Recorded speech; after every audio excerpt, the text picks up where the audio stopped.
Hello student, स्वागत है आपका जब भी साइंस क्लासेस में। तो कैसे हैं आप लोग? उम्मीद है कि आप लोग स्वस्थ और मस्त होंगे और आपकी प्रिपरेशन से चल रही होगी। आज हम एक नए सेशन के साथ आए हैं जिसका नाम है किरण प्रकाश और प्रकाशिकी के अंत, यानी आपका नीट 2024 के लिए ये भी चैप्टर बहुत महत्वपूर्ण है, जो कि आपका क्लास 12 का पार्ट 2 का पहला चैप्टर है। और इससे भी काफी अच्छे क्वेश्चन है। हर साल लगभग आपका याद रखिए कि 2 से 3 क्वेश्चन पूछे ही जाते हैं, यानी इस चैप्टर से भी 2 से 3 क्वेश्चन पूछे जाते हैं। और बेसिकली इसमें कई पार्ट हैं, जैसे आपका परावर्तन है, अपवर्तन है, फिर प्रिज्म है, लेंस है, और साथ ही आपका प्रकाशिकी यंत्र है। तो इस प्रकार से इसमें कई पार्ट हैं, लेकिन इन सभी से मिलाकर आपका हर साल कम से कम 2 से 3 क्वेश्चन आते हैं। ये चैप्टर भी आपके लिए बहुत महत्वपूर्ण है। तो हम एक सीरीज, अब नीट 2024 का एक सीरीज चला रहे हैं जिसका नाम क्या है, गेम चेंजर सीरीज। तो इसमें हमने कई सारे चैप्टर के पीवाईक्यू देख लिए हैं, जिसमें हमने फिजिक्स, केमिस्ट्री, बायोलॉजी सभी की पीवाईक्यू देखे हैं। तो ये उसी प्रकार इसमें भी आपका एक और नए चैप्टर का हम देखने वाले हैं, इसमें किसमें, किरण प्रकाश की और प्रकाशिक यंत्र। तो ये आपके लिए चैप्टर बहुत महत्वपूर्ण होने वाला है। तो जल्दी से इसे को लाइक कर दीजिए और देखिए फिर आप यहाँ पर क्या करने वाले हैं। तो यहाँ पर आपका देखिए बेसिकली होगा practice plus revision. Practice plus revision आपको जब क्वेश्चन बताया जाता है तो उसमें बीच में जो चीजें आती है उसको बता देते हैं, और साथ ही नीट 2023 से 2010 तक के पीवाईक्यू कंप्लीट हम इसमें देखने वाले हैं। तो इतने पीवाईक्यू आपके लिए करना, इससे आपको पता चल जाएगा कि क्वेश्चन किस लेवल से पूछे जाते हैं और किस तरीके के क्वेश्चन पूछे जा रहे हैं। ठीक है, तो इस आधार पर आप ये देख पाएंगे आपका प्रिपरेशन कितना हो चुका है और अभी भी कितना आपके पास ब्रूस्टअप करने के लिए जरूरी है, कि आप कितना अपने अभी तक मिस किया चीजों को, उन चीजों को आपको कंप्लीट करना है। तो यहाँ पर आपका रिवीजन में वो सभी कंप्लीट हो जाए। तो चलिए स्टार्ट करते हैं सेशन को। जल्दी से अपने दोस्तों के साथ शेयर कर दीजिए ताकि वो भी इतनी प्रिपरेशन से कर सके। तो पहला क्वेश्चन आपके सामने आ रहा है, देखिए नीट 2021 का क्वेश्चन है। देखिए क्या करा है, क्वेश्चन ध्यान से पढ़िए और उसके बाद समझिए कि करा गया। देखो कह रहा है, समान अक्ष के अनुदिश व दूरी पर 30 सेंटीमीटर फोकस दूरी का एक उत्तल लेंस ए रखा है, उत्तल लेंस ए, तथा 5 सेंटीमीटर फोकस दूरी का एक अवतल लेंस बी रखे हैं। यदि ए पर आपतित समांतर प्रकाश पुंज बी से निकलने पर भी समांतर पुंज रहती हैं, तो दूरी सेंटीमीटर में क्या होगी। यानी अब यहाँ पे पूछ गया क्वेश्चन, देखो आपसे सिंपली कह रहा है, यहाँ पर एक आपका लेंस क्या है, एक लेंस, यहाँ पर आपका एक है उत्तल लेंस, और इससे कुछ दूरी पर, सपोज दैट कि आपका डी दूरी पर एक अवतल लेंस रखा है। क्या रखा है, एक अवतल लेंस, जिनका अक्ष क्या है, समान, यानी इनमें एक समान अक्ष है, ऐसे बोल सकते हो, आपके पास क्या है, एक समान अक्ष है।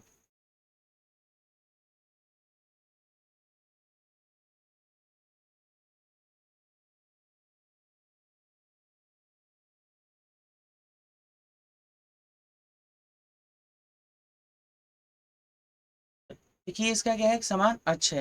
ये क्या है, इसका एक, ठीक है। अब देखिए क्या है, एक समान अक्ष पर रखे हुए, अब कह रहा है कि इसके समांतर कुछ प्रकाश किरणें आ रही है। ठीक है, इसके समांतर क्या आ रही है, प्रकाश किरणें आ रही हैं। यहाँ पर क्या हो रहा है, इसके समांतर प्रकाश किरण आ रही है। तो कह रहा है ये प्रकाश किरण आने के बाद इस लेंस से अपवर्तित होने के बाद समांतर ही चली जाती है। यानी देखो एक्चुअल में अब उत्तल लेंस करेगा क्या, उत्तल लेंस इसको अपने फोकस तक मोड़ेगा।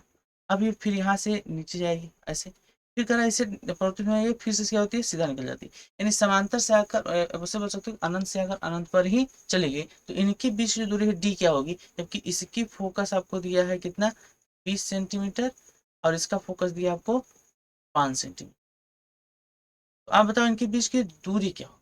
आप ये इमेज कर सकते हो कि इससे आया और इससे अगर चला गया तो सीधे इसका होगा क्या। तो देखो यहाँ पे जो फिगर बनाई, ये थोड़ा सा आप फिगर सही नहीं बनाए, क्योंकि हम आपको बस समझाना चाहते थे। अब इसको देखो फिगर बना दें, अगर फिगर बनाएंगे यहाँ पर तो देखो बनेगा कैसे।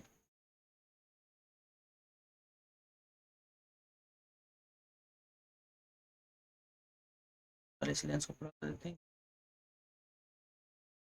अब देखो इसमें होता क्या है, एक्चुअली ये प्रकाश का इस तरीके से आती है, यह इसके फोकस पर होती जाती है प्रतिक्रिया। देखो इसको सॉल्व करने के लिए पहले आप ध्यान से, होता क्या है, देखो इसमें सबसे पहले आपको फोकस दूरी दिया है, आकार दोनों के बीच की दूरी, तो इसको अगर निकालने का सिंपल सूत्र होता है क्या, देखो इसका सूत्र होता है, न्यूटन ने दिया था, किसने, न्यूटन, न्यूटन बाबा ने देखो दिया था। याद रखो न्यूटन सभी जगह आते हैं।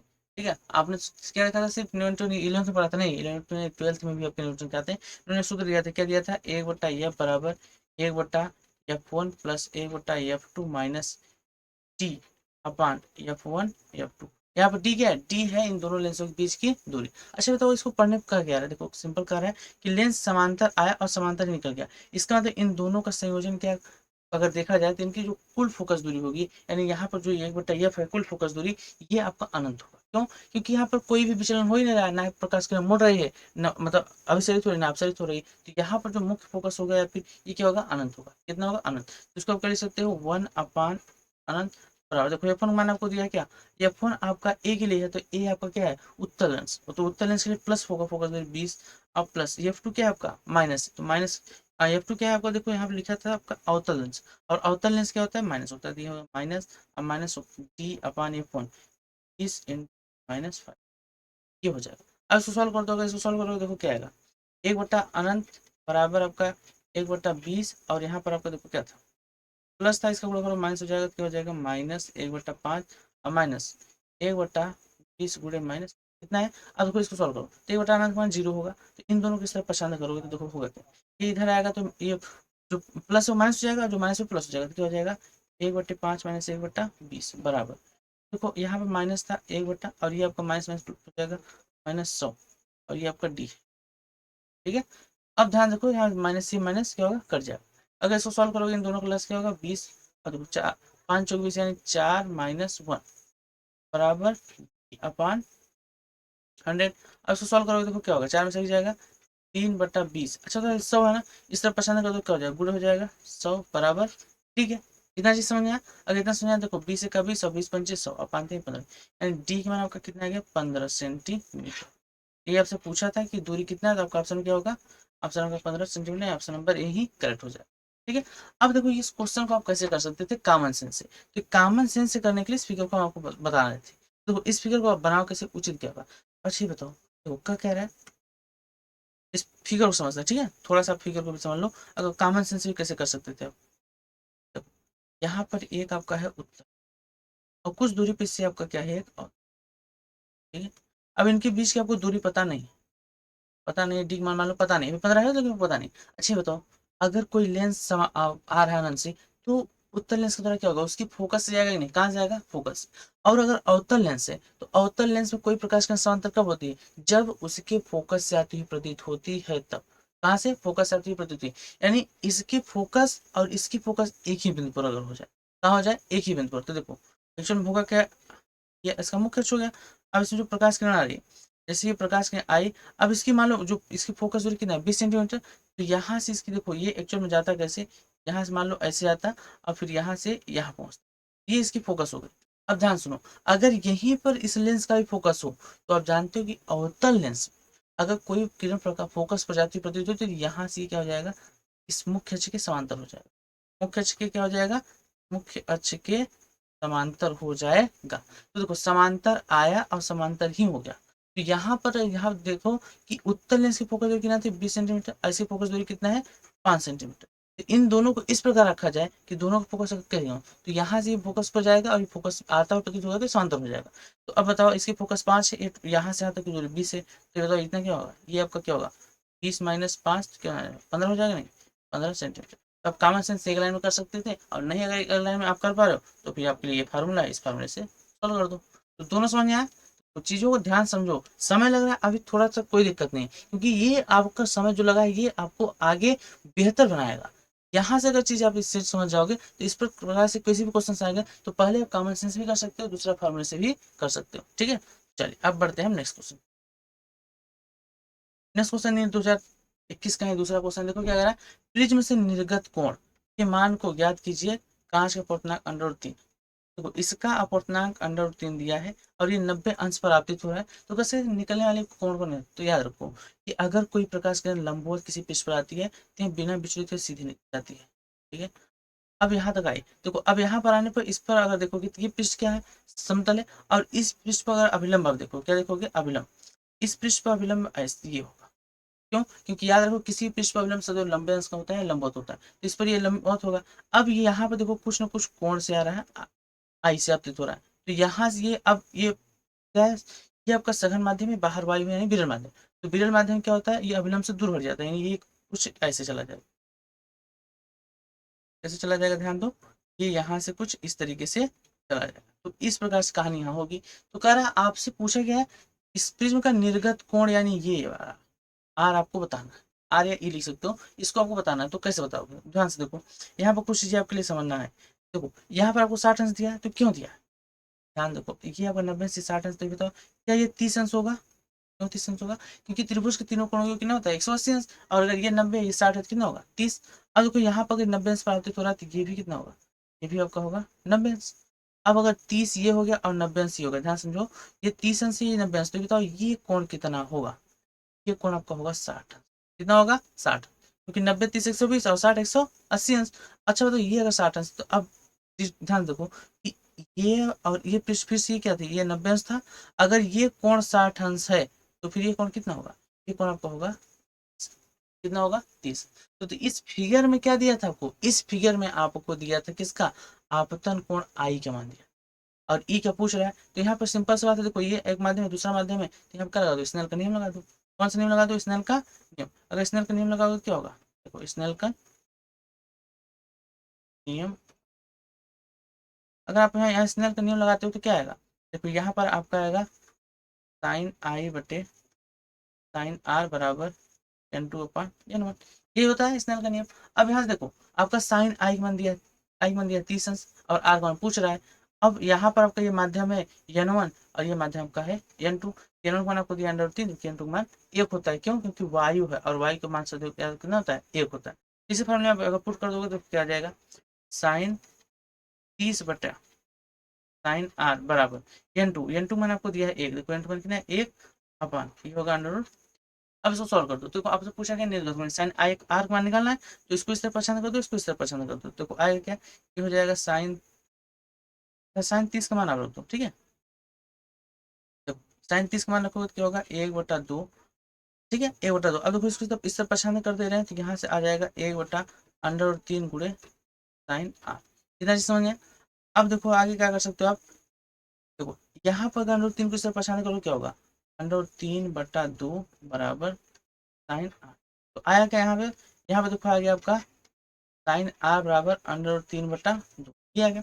अब आप बताओ साइन कितने का मान √3/2 होता है, साइन कितने मान √3/2 होता है, तो साइन 60 का मान, तो आप लिख सकते हो क्या साइन 60, तो देखो यहाँ सोच सकता है साइन आर बराबर लिख सकते हो साइन 60, साइन 60 में कितना होता है √3/2, ये लिख सकते हो। अब देखो यहाँ पर अगर साइन आर और साइन 60, इसका मतलब साइन साइन बराबर है, तो ये उसका तुलना करने पर दिखाएगा, तो कोण कोण कितना आएगा, आर कोण आएगा 60, यहाँ पर आर कोण कितना है 60, निर्गत कोण कई अंश का है, तो निर्गत कोण आपका 60 अंश, यहाँ पर आपको क्या हो जाएगा, क्या ऑप्शन में 60 अंश है, हाँ option number D, option number D is the correct answer of this question. तो क्या क्वेश्चन सिंपल था, बिल्कुल सिंपल था, आपको फिगर में सब चीज दिया था, बस आपको स्नेल का नियम लगाना था। यानी देख रहे हो प्रिज्म देकर आपको स्नेल का नियम लगवा रहा है, यानी प्रिज्म दिखाकर और स्नेल का सूत्र पूछ रहा है, स्नेल के नियम से आपको सॉल्व करना है, तो कितना सरल है। अगर चीजों को आप ध्यान से देखो तो चीजें सरल ही हैं, बस आपको भरमाने के लिए क्या करता है अलग अलग चीज देता है, ठीक है, तो आपको घूमना नहीं है, जो भी है उसको डेफिनेटली करो, ध्यान से देखो, हर एक चीज आपका सोल्यूशन निकलेगा। चलिए क्या क्वेश्चन समझ में आया, चलिए अब बढ़ते हैं आगे।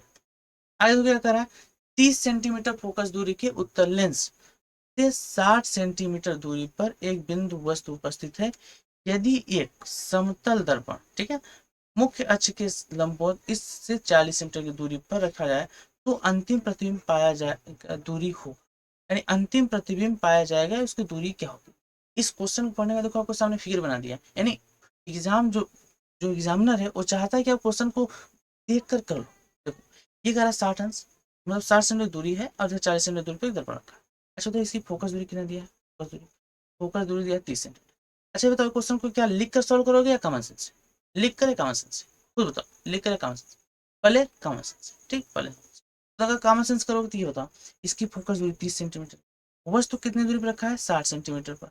अच्छा बताओ अगर वस्तु 60 सेंटीमीटर रखा है तो ये उसके केंद्र पर रखा है कि नहीं, कहाँ रखा है केंद्र पर, अगर उसके केंद्र पर रखा है, किसी भी लेंस के वक्रता केंद्र पर अगर आप किसी वस्तु को रखते हो तो उसका प्रतिबिंब उसके वक्रता केंद्र पर ही बनता है, यानी अगर आप उत्तल लेंस के वक्रता केंद्र पर रखते हो किसी वस्तु का तो उसका प्रतिबिंब उसका क्या बनता है वक्रता केंद्र पर, यानी अगर ये 60 अंश इधर 60 सेंटीमीटर इधर रखे हो तो 60 सेंटीमीटर इधर भी वो बनेगा। लेकिन कौन सा समझ आया, अब लेकिन बीच में क्या हो गया 40 सेंटीमीटर दूरी पे आप क्या आ गया आपका आ गया दर्पण। अब होगा क्या, देखो अगर ध्यान से देखो यहाँ जो प्रकाश किरण चल रही थी, ये प्रकाश किरण यहाँ जाए, अब ये देखो यहाँ से ऐसे जाती और ये यहाँ पर आती, ठीक है, ये कुछ इस तरीके से आती, थोड़ा सा इसको आपको विजुलाइज करा रहे हैं, ठीक है। अब उसके बाद क्या होगा, देखो यहाँ जो प्रकाश किरण जाती तो ये यहाँ से आती ऐसे, फिर यहाँ से ऐसे, तो यहाँ पर कहीं बनता, जो कि यहाँ से यहाँ तक की इसकी जो दूरी है वो होती 60 सेंटीमीटर, यही बनता। देखो ये बनता, लेकिन अब इसके बीच में क्या आ गया, एक दर्पण। अब दर्पण आ गया तो बताओ दर्पण क्या करेगा, प्रकाश को परावर्तित कर देगा, यानी जो किरण यहाँ जा रही थी अब उसको यहाँ पर मिला देगा, इसको मिला देगा, यानी यहाँ पर बनेगा। तो याद रखो कि ये 20 सेंटीमीटर जो दर्पण पीछे होना था, अब इसका वास्तविक प्रतिबिंब कहाँ बनेगा, 20 सेंटीमीटर आगे। कहाँ, 20 सेंटीमीटर आगे। देखो जितना अंदर बन रहा है तो उतना अब बाहर सामने बनेगा। तो यहाँ से अगर देखोगे तो इसकी जो यहाँ से यहाँ तक की जो आपका दूरी होगा वो कितना होगा, 20 सेंटीमीटर।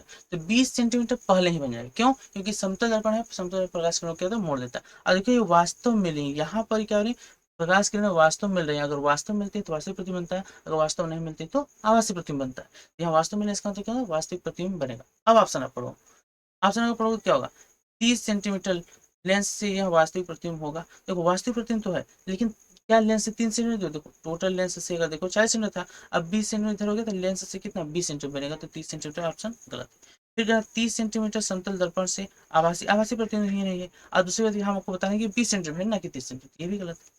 फिर कहा 20 सेंटीमीटर समतल दर्पण से, बिल्कुल सही बात है कि समतल दर्पण से 20 सेंटीमीटर दूरी बना है, लेकिन यह आभासी प्रतिबिंब, ये ही गलत बोल, 20 सेंटीमीटर तो सही वाला, लेकिन जो आभासी प्रतिबिंब बोल दिया ये गलत बोल दिया, क्योंकि यहाँ प्रकाश किरण वास्तव मिल रहे हैं। तो अब लास्ट ऑप्शन आपको क्या है, 20 सेंटीमीटर लेंस से यह वास्तविक प्रतिबिंब बनेगा, बिल्कुल वास्तविक प्रतिबिंब होगा। आप लेंस से देखो तब पर 20 सेंटीमीटर है, और दर्पण देखोगे तब पर भी। ऑप्शन नंबर डी आपका करेक्ट हो जाएगा, ऑप्शन नंबर डी करेक्ट हो गया। क्या क्वेश्चन आपको चमका, क्या अच्छे से समझ में आ गया कि ये किस तरह से हो रहा है।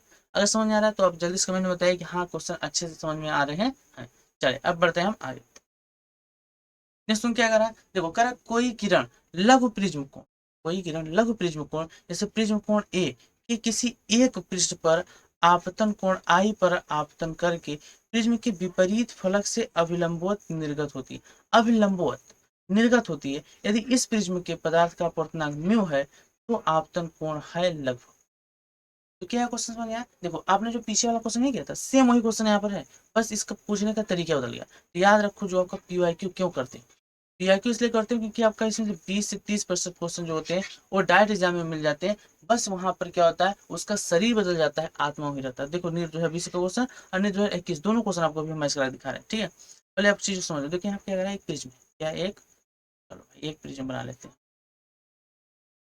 प्रिज्म, ठीक है।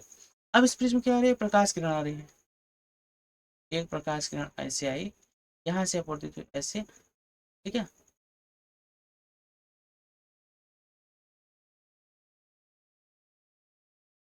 ऐसे अब कह रहा है ये सीधे निकल गई, यानी इस पृष्ठ पर 90 अंश के कोण से निर्गत हो रही है। ये क्या है ना, देखो कह रहा है आपतन को प्रिज्म अभिलंबवत निर्गत हो है, अभिलंबवत निर्गत होता है मतलब 90 अंश कोण पर। अब कह रहा है यदि इस प्रिज्म का प्रिज्म कोण ये आपका है ए, ठीक है। और देखो यहाँ पर इसका कुछ अभिलंब होगा, ये आपका आपतन कोण होगा आई, और ये अपवर्तन कोण होगा आर। तो कह रहा है आपसे बताना क्या है, तो आपतन कोण आई के मान आपको बताना कि लगभग कितना होगा। क्या आप इसको बता लोगे, बिल्कुल डेफिनेटली बता सकते हो। देखो कैसे, अगर ध्यान दो, ये आपका 90 अंश पर अगर आप और होकर निकल गया, बाहर निकल गया 90 अंश पर, ये होता है यहाँ पर इसका जो इस तरफ का कोण होगा, जो जैसे इसका अभिलंब होगा देखोगे, यहाँ पर भी ये कोण जो होगा 90 अंश होगा। यानी यहाँ पर जो आपका देखो ये होता है निर्गत कोण, ये क्या होता है निर्गत कोण, और आर डैश होता है आपका देखो यहाँ का जो बनता है, ठीक है। ये आर क्या है, ये अपवर्तन, ये दूसरा वाला अपवर्तन होता है आर डैश। तो ये आपका यहाँ पर 0 अंश होगा, क्योंकि निर्गत अंश भी क्या है 0। क्यों 0 अंश है, क्योंकि क्या 90 अंश में निकल गया, तो अभिलंब और अपवर्तित किरण के बीच कोई भी कोण नहीं बना, क्योंकि 90 अंश में निकल गया तो अभिलंब भी 90 अंश होता है, ये 90 अंश है, तो 0 अंश, इसका मतलब आर डैश क्या होगा 0। अब बात आती है कि यहाँ आई और आर, तो यहाँ कुछ ना कुछ अपवर्तन हुआ है, तो यहाँ पर लगा दो स्नेल का नियम। तो आपसे देखो यहाँ पर 90 दे दिया, इसका मतलब आपको स्नेल का नियम यहाँ लगाना। तो क्या आपने 2021 वाले क्वेश्चन जो किया प्रिज्म वाला, तो यहाँ पर भी वही कहानी थी। इसमें क्या था, पहले 90 अंश से आकर तब अपवर्तित हुआ था, और इसमें क्या हो रहा है, इसमें देखो इसमें आपका पहले जाकर फिर 90 अंश अपवर्तित हो रहा है। इसका मतलब उसी चीज को बस उल्टा कर दिया है, वही सब। तो यहाँ क्या लगाओगे, स्नेल का नियम लगा दो। अगर स्नेल का नियम लगाओगे तो क्या होगा, तो अगर आप यहाँ स्नेल का नियम लगाते हो, किसका नियम लगाते हो, स्नेल का, स्नेल का अगर नियम लगाओगे तो ये आपका क्या होगा, sine I upon sine R बराबर N two upon N one. यहाँ पर देखो याद रखो कि एन वन आपका है एक, जबकि एन टू क्या है आपका दिया है म्यू, क्या दिया है, इंटू दिया है म्यू, देखो यहाँ पे दिया है म्यू। तो अब आप इसको बताना, तो इसको क्या बता सकते हो, डेफिनेटली बता सकते हो। बस यहाँ पर एक चीज आप ध्यान दो, क्या ध्यान देना है कि अगर इसका आप तिरक गुणा करो तो क्या हो जाएगा, देखो n1 साइन आई बराबर n2 साइन ये होगा। अब देखो n1 का मान आपको कितना दिया है, एक, तो ये एक इंटू साइन आई बराबर हो जाएगा n2 साइन आर। अच्छा n2 के साथ यहाँ पे म्यू लिख दे, क्या लिख दे, म्यू, म्यू साइन आर ये लिख दे। अब यहाँ पे ध्यान दो कि आपका जो कोण है यहाँ पर बहुत छोटा है, अगर कोण बहुत छोटा है, देखो अगर कोण बहुत छोटा है तो आपका जो साइन थीटा होता है, साइन थीटा लगभग हो जाता है थीटा बराबर, किस बराबर हो जाता है, थीटा बराबर। तो यहाँ से आप क्या लिख सकते हो, देखो यहाँ से आप लिख सकते हो, देखो यहाँ पे आएगा साइन आई बराबर है तो साइन आर के, तो यहाँ पे देखो आपका जो साइन थीटा है वो थीटा बराबर हो जाए, यहाँ से जाएगा आई बराबर mu into R, mu into are.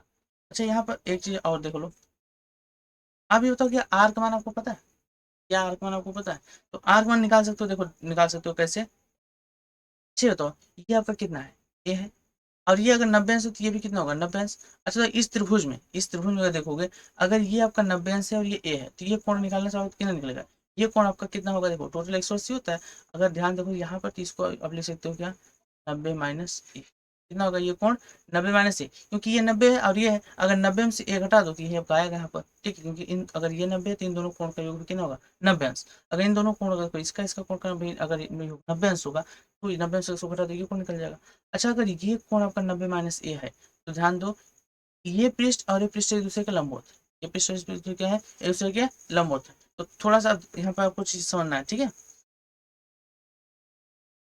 देखो यहाँ पर आपको समझना क्या है, अगर आपको थोड़ा सा एक चीज दिखा देते हैं।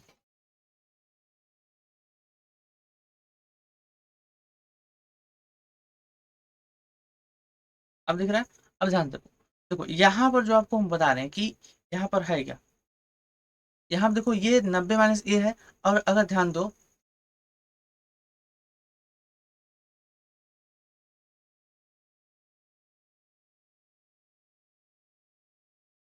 देखो यहाँ पे एक चीज समझ आ रही है, कोण 90 माइनस ए है, तो देखो यहाँ पर बना क्या, दो चीज बना है, देखो ये ऐसे है, अब ये समझ आ रहा है आपको, दिख गया यहाँ पर ना, अब दिख गया, देखो अब समझो क्या समझा रहे हैं कि यहाँ पर अगर ये ए माइनस 90 है, ये वाला क्या हो, देखो ये पूरा टोटल 90 था, देखो कुछ यहाँ पर इस तरीके से है, ठीक है ऐसे। अगर ये कोण आपका है 90 माइनस ए, तो आप ये बताओ कि ये कोण क्या होगा, देखो ये टोटल आपका 90 है, कितना है 90, तो अगर 90 में से 90 माइनस ए कर दो तो क्या एक और निकल जाएगा, निकल जाएगा ना। अब इसको सॉल्व करो तो क्या होगा, देखो 90 में से अगर घटाओगे आप, 90 माइनस ए, तो माइनस माइनस हो जाएगा प्लस, एक कट जाएगा तो आपका आ जाएगा कितना ए, तो जो आपका आर का मान है वो कितना है ए, आर का मान कितना है ए, समझ आया। अगर आर का मान ए है तो यहाँ पर अगर आर का मान ए रखोगे तो क्या हो जाएगा, आई बराबर म्यू इंटू ए, यही आपका आंसर होगा, यानी आपतन कोण का मान क्या होगा, म्यू इंटू ए, अगर मान क्या होगा, म्यू इंटू ए। देखो यहाँ पे क्या ऑप्शन में है कोई म्यू इंटू इट, ऑप्शन आपका बी ही करेक्ट हो जाएगा, B is the correct answer of this question. Question simple है, बस आपको फिगर पर थोड़ा सा ध्यान देना है, क्योंकि प्रीवियस में से देखिए सवाल इस तरीके पूछे जाते हैं, अधिकतर टाइम अभी देखोगे आप, ये एक बार या दो बार नहीं, कई बार क्वेश्चन पूछा गया, मतलब हर 2-3 साल में एक बार क्वेश्चन पूछा गया, और यहाँ तो आपको साफ साफ दिख रहा है कि 2021 और 20 लगातार पूछा गया। इस तरह के क्वेश्चन हर साल पूछेंगे, आपको दिखाएंगे कि अगर आपको फिगर समझ में आ गया तो आप डेफिनेटली इस क्वेश्चन कर ले जाओगे, ठीक है। और इस प्रीवियस में क्वेश्चन आएगा तो यही क्वेश्चन आएगा, डेफिनेट है, बस थोड़ा सा वैल्यू चेंज होगा। चलिए अब बढ़ते हैं आगे, नेक्स्ट देखिए क्या करा, इंद्रधनुष के संदर्भ में गलत कथन को चुनना है। इंद्रधनुष के संदर्भ में कौन सा कथन गलत है, पहला, इंद्रधनुष सूर्य के प्रकाश के विक्षेपण, अपवर्तन और परावर्तन का संयुक्त साथ प्रभाव होता है, बिल्कुल सही बात है, विक्षेपण होता है, इसी कारण ये जो सूर्य का प्रकाश होता है वो 7 रंगों में विभक्त हो जाता है। अपवर्तन, बिल्कुल अपवर्तन होता है, और साथ ही पूर्ण आंतरिक परावर्तन होता है, तो तीनों चीजें होती हैं, तो पहली कथन तो सही है, लेकिन आपसे पूछा गया है गलत, तो पहला सही है। चलो सोचो, जब किसी जल की बूंद में प्रकाश की किरण 2 बार आंतरिक परावर्तित करती है तो वह द्वितीयक इंद्रधनुष बनाता है, ये भी बात सही है। अगर एक बार परावर्तित होती है वो क्या होता है, प्राथमिक इंद्रधनुष बनता है, अगर 2 बार पूर्णांतिक परावर्तन हो जाता है तो क्या हो जाता है, वो द्वितीयक इंद्रधनुष हो जाता है, तो ये बात भी सही है। तीसरा, द्वितीयक इंद्रधनुष में वर्णों का क्रम उत्क्रमित हो जाता है, द्वितीयक इंद्रधनुष वर्णों का क्रम क्या होता है, उत्क्रमित होता है, बिल्कुल, अगर 2 बार अपवर्तन होगा तो क्या होगा, वो उल्टा हो जाएगा, तो वहां पर उत्क्रमित हो जाता है, ये बात भी सही। फिर क्या करें, कोई प्रेक्षक इंद्रधनुष को तब देख सकता है जब सूर्य उसके सामने होता है। ये तो गलत हो गया। देखो याद रखो, आप जब इंद्रधनुष किधर देखते हो, जैसे मान लो बारिश हो गई, ठीक है, अब बारिश होने के बाद क्या होगा कि बादल में कुछ बारिश की बूंदें रह जाती। अब जैसे मान लो यहाँ पर सूर्य इस तरफ से निकला, ठीक है, इस तरह से सूर्य निकला, तो सूर्य की प्रकाश किरण क्या होगी, इस तरफ सामने होगी। इधर सूर्य जब निकला है तो सूर्य की प्रकाश इधर होगी, तो ये तो यहाँ से प्रकाश आएगी, इधर बारिश की बूंदों से यहाँ पर अपवर्तित होगी, तब हमको दिखेगा। अगर सूर्य हमारे सामने, मान लो हमें इस तरफ खड़े, ठीक है, सपोज सूर्य इसी तरफ है, अब हम इस तरफ देख रहे हैं तो सूर्य की प्रकाश तो इधर जाएंगी, तो हमको डायरेक्ट सूर्य प्रकाश दिखेगा तो क्या इंद्रधनुष दिखेगा, नहीं। जब वो बूंदों से अपवर्तित हो जाएगा तब दिखेगा। यानी सूर्य का अपोजिट डायरेक्शन होना जरूरी होता है, न कि सामने। अगर सामने है तो कोई इंद्रधनुष नहीं दिखेगा। तो आपका ऑप्शन नंबर डी ही करेक्ट हो जाएगा, क्योंकि आपसे गलत पूछा। क्या पूछा था, गलत। समझ में आ गया, चले आगे। चलिए नेक्स्ट क्या कर रहा है, निम्नलिखित में से प्रकाश की किस वर्ण की तरंगदैर्घ्य सबसे लंबी होती है। निम्नलिखित में से प्रकाश के किस वर्ण की तरंगदैर्घ्य सबसे लंबी होती है, तो याद रखो यह होता है लाल रंग की। किसकी, लाल रंग की। तो आपको ये क्रम नहीं होता है किसका, देखो प्रकाश की अगर तरंगदैर्घ्य का क्रम देखोगे, या प्रकाश की जो वर्ण विक्षेपण क्रम होता है उसी को आप समझ लो। देखो वर्ण विक्षेपण का क्रम क्या होता है, वर्ण विक्षेपण, वर्ण विक्षेपण क्रम क्या होता है, विभ्योर, विभ्योर। देखो इसमें बैगनी और आपका क्या है, जो रेड है, ये किनारे पे होते हैं। अब यहाँ पे दो चीज आपको समझना है। देखो दो चीजें क्या है आपके लिए महत्वपूर्ण, दोनों बता दे रहे हैं। पहला क्या, तरंग दैर्घ्य, तरंग, याद रखो तरंग दैर्घ्य जैसे जैसे आप इधर जाते हो, यानी इधर जाते हो, तो ये क्या होता है, बढ़ता है। तरंग दैर्घ्य क्या होता है, बढ़ता है। यानी तरंग दैर्घ्य की अगर बात करें तो क्या होता है इसमें, आपका बैगनी से यानी रेड तक क्या होता है, बढ़ता है। तरंग दैर्घ्य बैगनी से रेड तक क्या होता है, बढ़ता है। दूसरी चीज होती है आवृत्ति। क्या, आवृत्ति। हो सकता है अगली बार आवृत्ति पूछ ले, इस बार तरंग दैर्घ्य पूछा है। तो आवृत्ति क्या होती है, तो देखो जो आपका यहाँ से आर तक, यहाँ पर जो आवृत्ति है यहाँ से यहाँ तक क्या होती है, घटती। यानी सबसे अधिक आवृत्ति किसकी होती है, बैंगनी रंग की, सबसे कम होती है लाल रंग की। लेकिन तरंग दैर्घ्य सबसे अधिक तरंग दैर्घ्य होता है लाल रंग का, और सबसे कम होती है बैंगनी।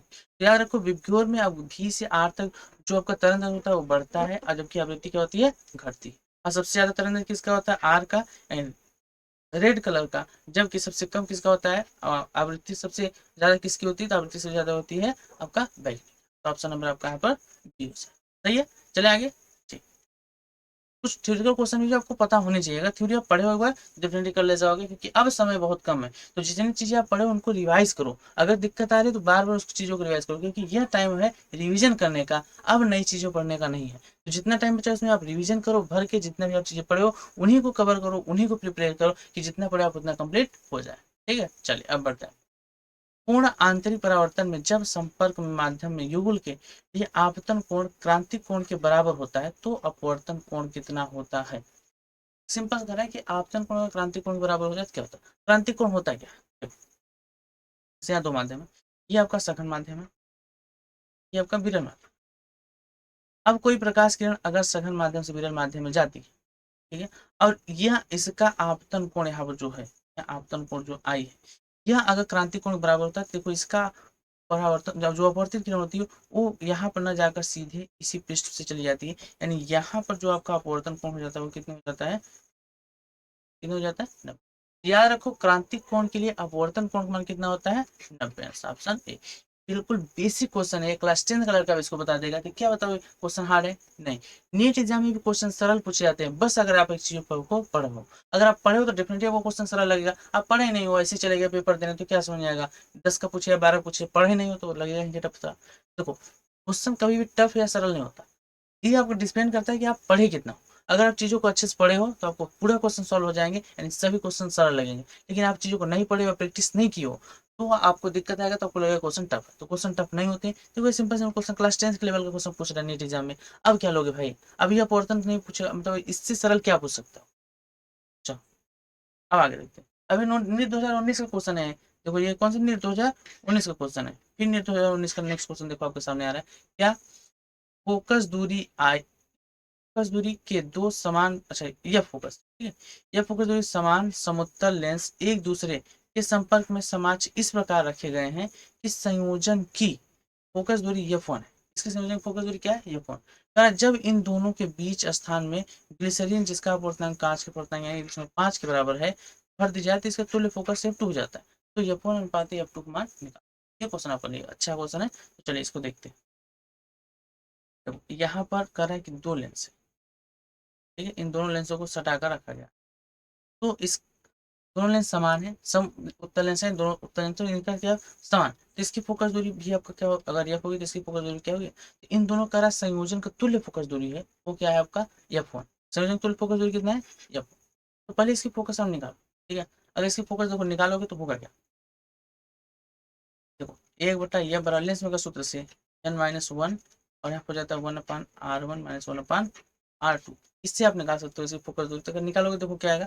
अच्छा इस चीज को आप निकाल दे रहे हैं, इस चीज को अगर सॉल्व करोगे देखो यहाँ पर, अच्छा एक बार निकाल, देखो एक बटा F बराबर n का मान A/5 - 1 और फिर यहाँ देखो R1, R1 क्या होगा, देखो ये वाला होता है R1, इसका और ये होता है R2।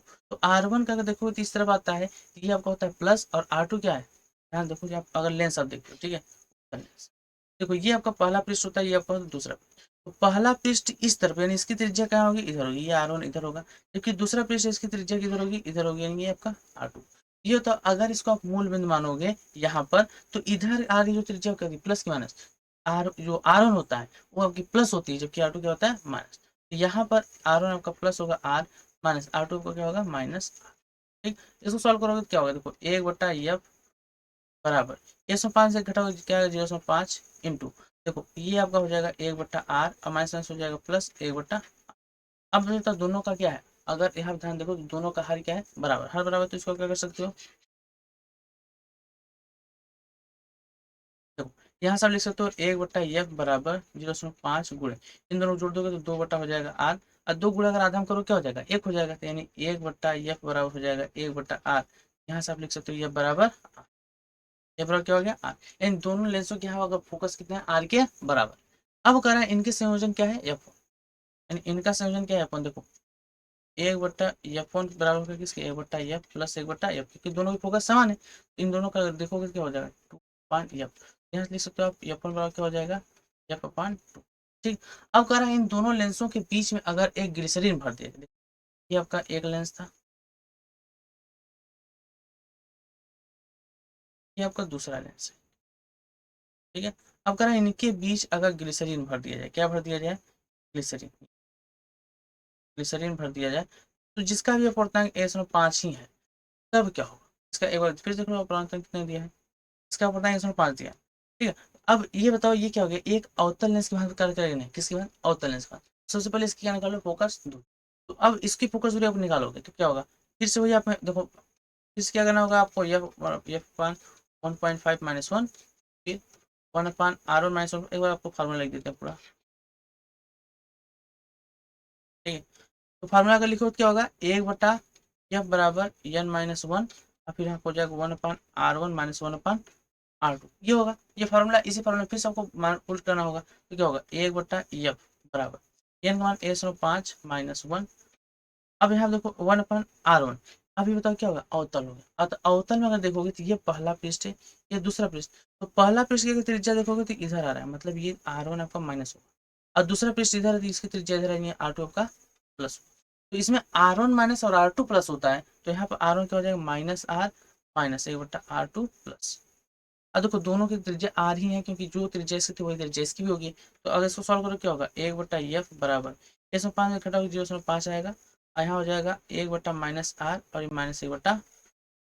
अब इसको सॉल्व करोगे तो क्या होगा, देखो एक बट्टा एफ बराबर 0.5 गुणे दो माइनस दो होगा, क्यों, क्योंकि देखो ये भी माइनस ये भी माइनस, दोनों माइनस माइनस जुड़ जाएंगे, तो -2/r, तो इसको गुणा कर दो फिर से आ जाएगा माइनस एक बट्टा आर के, यहाँ से मान क्या आ जाएगा माइनस एक पॉइंट क्या आ जाएगा माइनस आर, तो यहाँ से आर बराबर निकाल सकते हो क्या आ जाएगा माइनस एफ, ये होगा। अब यहाँ देखो आपको एफ मान दोनों पता हो गया, तो दोनों जन पता हो गया, तो फिर आप निकाल सकते हो उसको, हाँ बिल्कुल निकाल सकते हो। तो आपको देखो कहा था F2, क्या कहा था F2, एक बट्टा F2 इन तीनों का संयोजन था, देखो एक बट्टा F इसका फोकस F प्लस एक बट्टा टू इसका होगा एक बट्टा माइनस F प्लस एक बट्टा F। तो एक बट्टा F और एक बट्टा माइनस से कट जाएगा, तो बचेगा क्या है एक बट्टा F2 जो है वो आपका आ जाएगा एक बट्टा F, कितना आ जाएगा। अगर यहाँ से F2 का मान निकालो तो क्या आ जाएगा, F2 का मान निकालो तो क्या हो जाएगा। अब आपसे पूछा गया था, आपसे पूछा था अनुपात, देखो क्या पूछा है अनुपात F1 F2 का अनुपात। अगर F1 F2 का अनुपात आपसे पूछा था कि आप इसको कर ले जाओगे, देखो F1 अपान F2 निकालना है। तो F1 का मान आप कितना निकाले हो, F1 का मान आप यहाँ देखो कितना निकाले हो,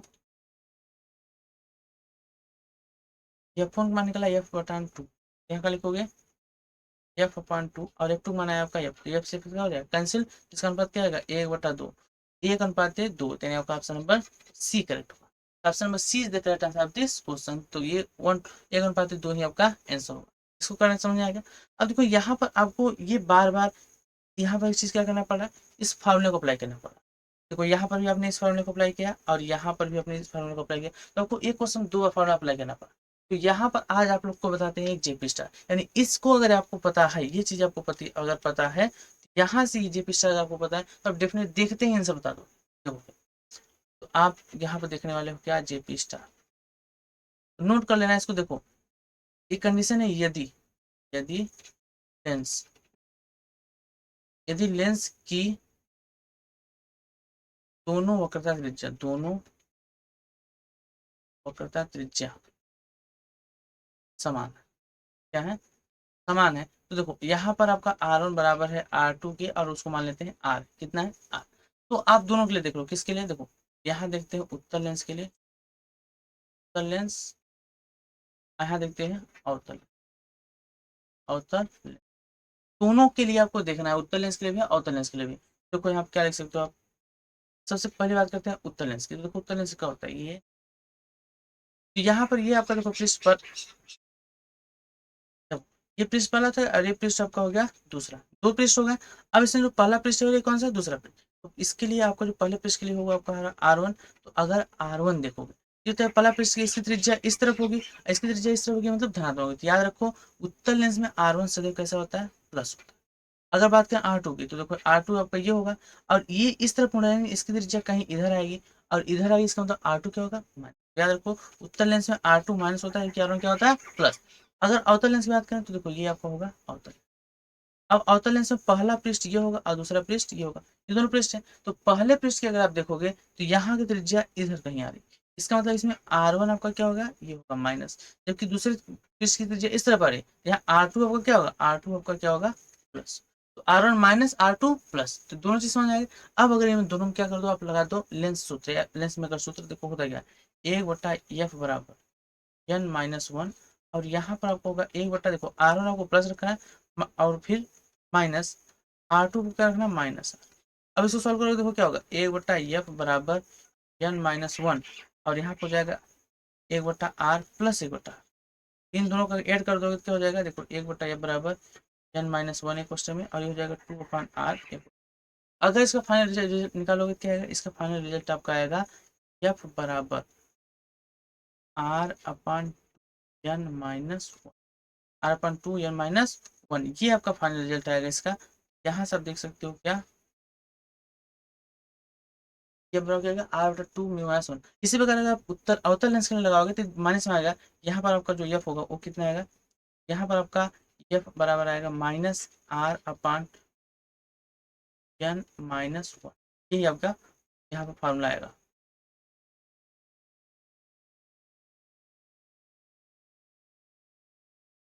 तो अवतल और उत्तल लेंस के लिए अगर आपको त्रिज्या बस समान दी है, तो डायरेक्ट आप इन फॉर्मूले में रखो ना कि आपको लेंस मेकर सूत्र रखना है। अगर इन फॉर्मूले रखोगे तो एक लाइन में आपका आंसर आ जाएगा, तो आपको इतना बड़ा कैलकुलेशन या फिर सॉल्व नहीं करना होगा, जिससे आपका टाइम बचेगा। तो अगर आपको जेपी स्टार याद है तो सिंपलिटी इसको आपको आंसर जल्दी से कर ले जाओगे। ठीक है, चलिए अब बढ़ते हैं आगे। अब नेक्स्ट क्वेश्चन देखिए, पढ़िए क्या कर रहा है।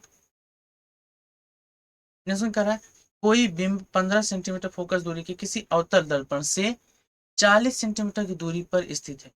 यदि इस बिंब को दर्पण की दिशा में 20 सेंटीमीटर स्थानांतरित कर दिया जाए तो प्रतिबिंब कितनी दूरी पर विस्थापित हो जाएगा, ये आपसे पूछ रहा है। यानी देखो है क्या, अवतल दर्पण, यहाँ पर आपके पास क्या है, एक अवतल दर्पण, ये आपका क्या हो गया, अवतल दर्पण। ठीक है, अब कह रहा है कोई बिंब मान लो यहाँ पर रखा है।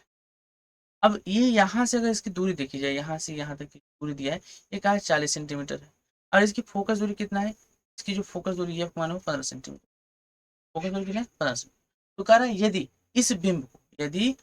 इस बिंब को अगर यहाँ से 20 सेंटीमीटर दर्पण की दिशा में, देखो क्या 20 सेंटीमीटर स्थानांतरित कर दिया जाए, वो भी दर्पण की दिशा में, यानी यहाँ से यहाँ तक ला दिया जाए, कितना 20 सेंटीमीटर।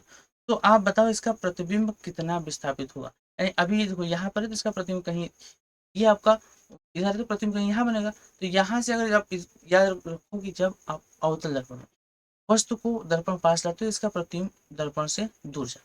तो आप जब इसको इधर लाओगे तो इधर जाएगा, तो डेफिनेटली आपको बताना है कि कितना इसमें विस्थापन आएगा।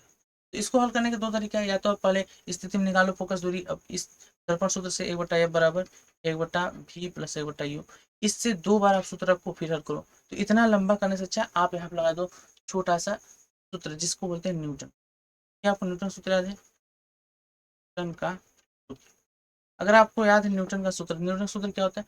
न्यूटन का सूत्र होता है एफ स्क्वायर बराबर x1 x2। जहां आपका x1 x2 क्या होता है? x1 x2 होता है, देखो x1 होता है वस्तु की दूरी मुख्य फोकस से, और x2 क्या होता है? प्रतिबिंब की दूरी फोकस से। ये आपको निकालना। तो इसमें आपको इसको क्या होगा, एक ही बार आपको अप्लाई करना होगा।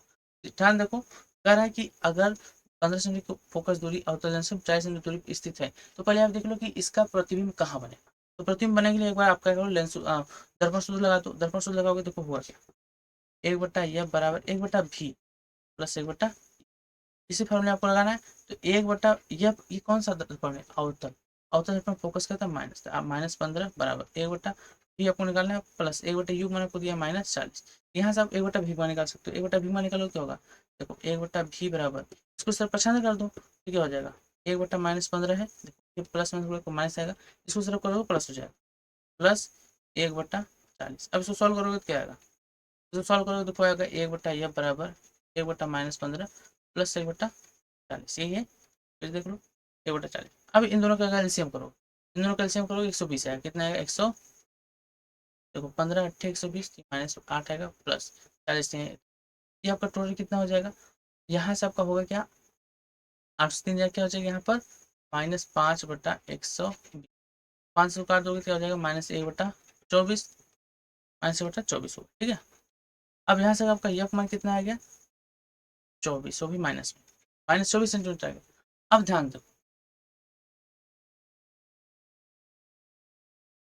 अब कह रहा है यदि इसको 20 सेंटीमीटर इधर विस्थापित कर दिया जाए, किधर 20 सेंटीमीटर इधर विस्थापित कर दिया, तो इसका अब कितना प्रतिबिंब बदलेगा।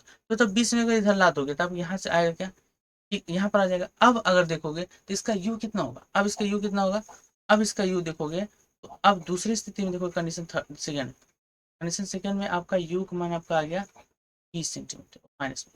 अब यहाँ से आपको भीख मान निकालना है, तो भीख मान आप निकाल लो, फिर से फोकस हुई तो देखो 1/, अब रखना होगा क्या, यह मान है -15 बराबर 1/v प्लस 1/, यहाँ पर हो जाएगा -v। अब इसको सॉल्व करो, 1/v आएगा क्या, 1/v करोगे, ये माइनस से प्लस हो जाएगा, तो यहाँ पर आएगा क्या, -1/15 प्लस 1/, इसको सॉल्व करो, सॉल्व करो क्या होगा, 1/v बराबर एलसीएम इन दोनों का 15 का आएगा यहाँ पर 60, कितना आएगा 60। तो यहाँ 15 चौका 60 में -4 प्लस यहाँ पर 20 3 60, तो ये आपका आ जाएगा -1/60। तो यहाँ पर भीख मान आपका कितना आ गया, भीख मान आ गया 60। तो पहली स्थिति में जो इसकी जो फोकस दूरी, यहाँ से आपको फोकस नहीं भी निकला है, ठीक है, ये आपका फोकस नहीं निकला है, भी निकला, ये भी और भी। तो पहली स्थिति में भी आपका -24 था, दूसरी स्थिति में भी क्या, -60, कितना है -60। तो इनमें अंतर कितना है, प्रतिस्थापन कितना हुआ, तो देखो 60 अभी है और उसके पहले कितना था, 24 था, तो घटाओगे तो आपका आएगा -36, यानी -36 सेंटीमीटर का प्रतिस्थापन हुआ है। यानी जब आप क्या करो, इसको 20 सेंटीमीटर स्थान तक दर्पण को करते हो, तो ये दर्पण से 36 सेंटीमीटर क्या होता है, दूर जाता है। तो ऑप्शन देखो 30 सेंटीमीटर दर्पण के पास नहीं, 36 सेंटीमीटर दर्पण दूर, हाँ ऑप्शन नंबर आपका बी हो जाएगा। ऑप्शन नंबर बी हो जाएगा। तो देखो ये आपने किससे किया, ये आपने किया दर्पण सूत्र से, लेकिन आपको हम क्या बताते हैं, यहाँ पर न्यूटन सूत्र से आप हल कर सकते हो। तो क्या आप न्यूटन सूत्र से हल कर सकते हो, डेफिनेटली कर सकते हो। देखो इसको हल करने में 2 बार सूत्र लगाना पड़ा, अब यहाँ पर हम न्यूटन सूत्र से हल करते हैं, ठीक है। अगर न्यूटन सूत्र से हल करेंगे तो कितना जल्दी आता है आंसर। आपको क्या करना है, x1 मान आपको दिया, देखो x1 मान दिया कि नहीं, देखो कैसे, अगर यहाँ ध्यान से देखो तो इसकी फोकस दूरी कितना है 15, और दूरी कितना रखा है 40। तो यहाँ पर अगर आप x1 का मान निकालोगे तो x1 15, 40 -15 तक कितना आ जाएगा 25, x1 कितना दिया 25। अगर x1 25 दिया तो ये क्या है, आप x2 मान निकाल सकते हो, डेफिनेटली निकाल सकते हो। देखो ये स्क्वायर बराबर क्या होगा, x1 x2 होता है, ये दिया आपको 15 का स्क्वायर बराबर x1 मान आपको दिया है 25 इंटू x2 मान आपको निकालना है, तो इसका स्क्वायर करोगे हो जाएगा 225 बराबर 25 इंटू x2, ये होगा। यहाँ से x2 मान निकालोगे इधर 25 अगर बटे करो 225 बटा 25 बराबर x2, तो 25 नवा 125, तो यहाँ से आपका x2 मान आ गया कितना, पहली स्थिति में x2 मान कितना है 9। अब दूसरी स्थिति में निकाल, दूसरी स्थिति में देखो ये आपका कंडीशन फर्स्ट में था, कंडीशन फर्स्ट में, अब फिर आपको कंडीशन सेकंड में देखना है।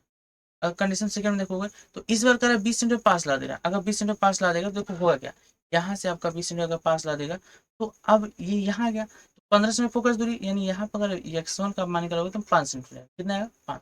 अगर x1 5 सेंटीमीटर अगर आप निकालो तो क्या होगा, देखो वही फिर से स्क्वायर, यानी 15 का स्क्वायर बराबर यहाँ पर होगा 5 गुणे x। अब इसको निकालोगे तो देखो x2 मान कितना आएगा, 15 पर 225 बटे 5, 5 से भाग दो ये आपका आ जाएगा 45, x2 मान कितना आ गया 45। अब देखो दूसरी स्थिति में x2 में 45 आ रहा है, जबकि पहली स्थिति में कितना था 9, तो इनमें डिफरेंस कितना है, अगर आप निकालो क्या स्थानांतर, तो 45 माइनस 9 कितना है आएगा कि नहीं।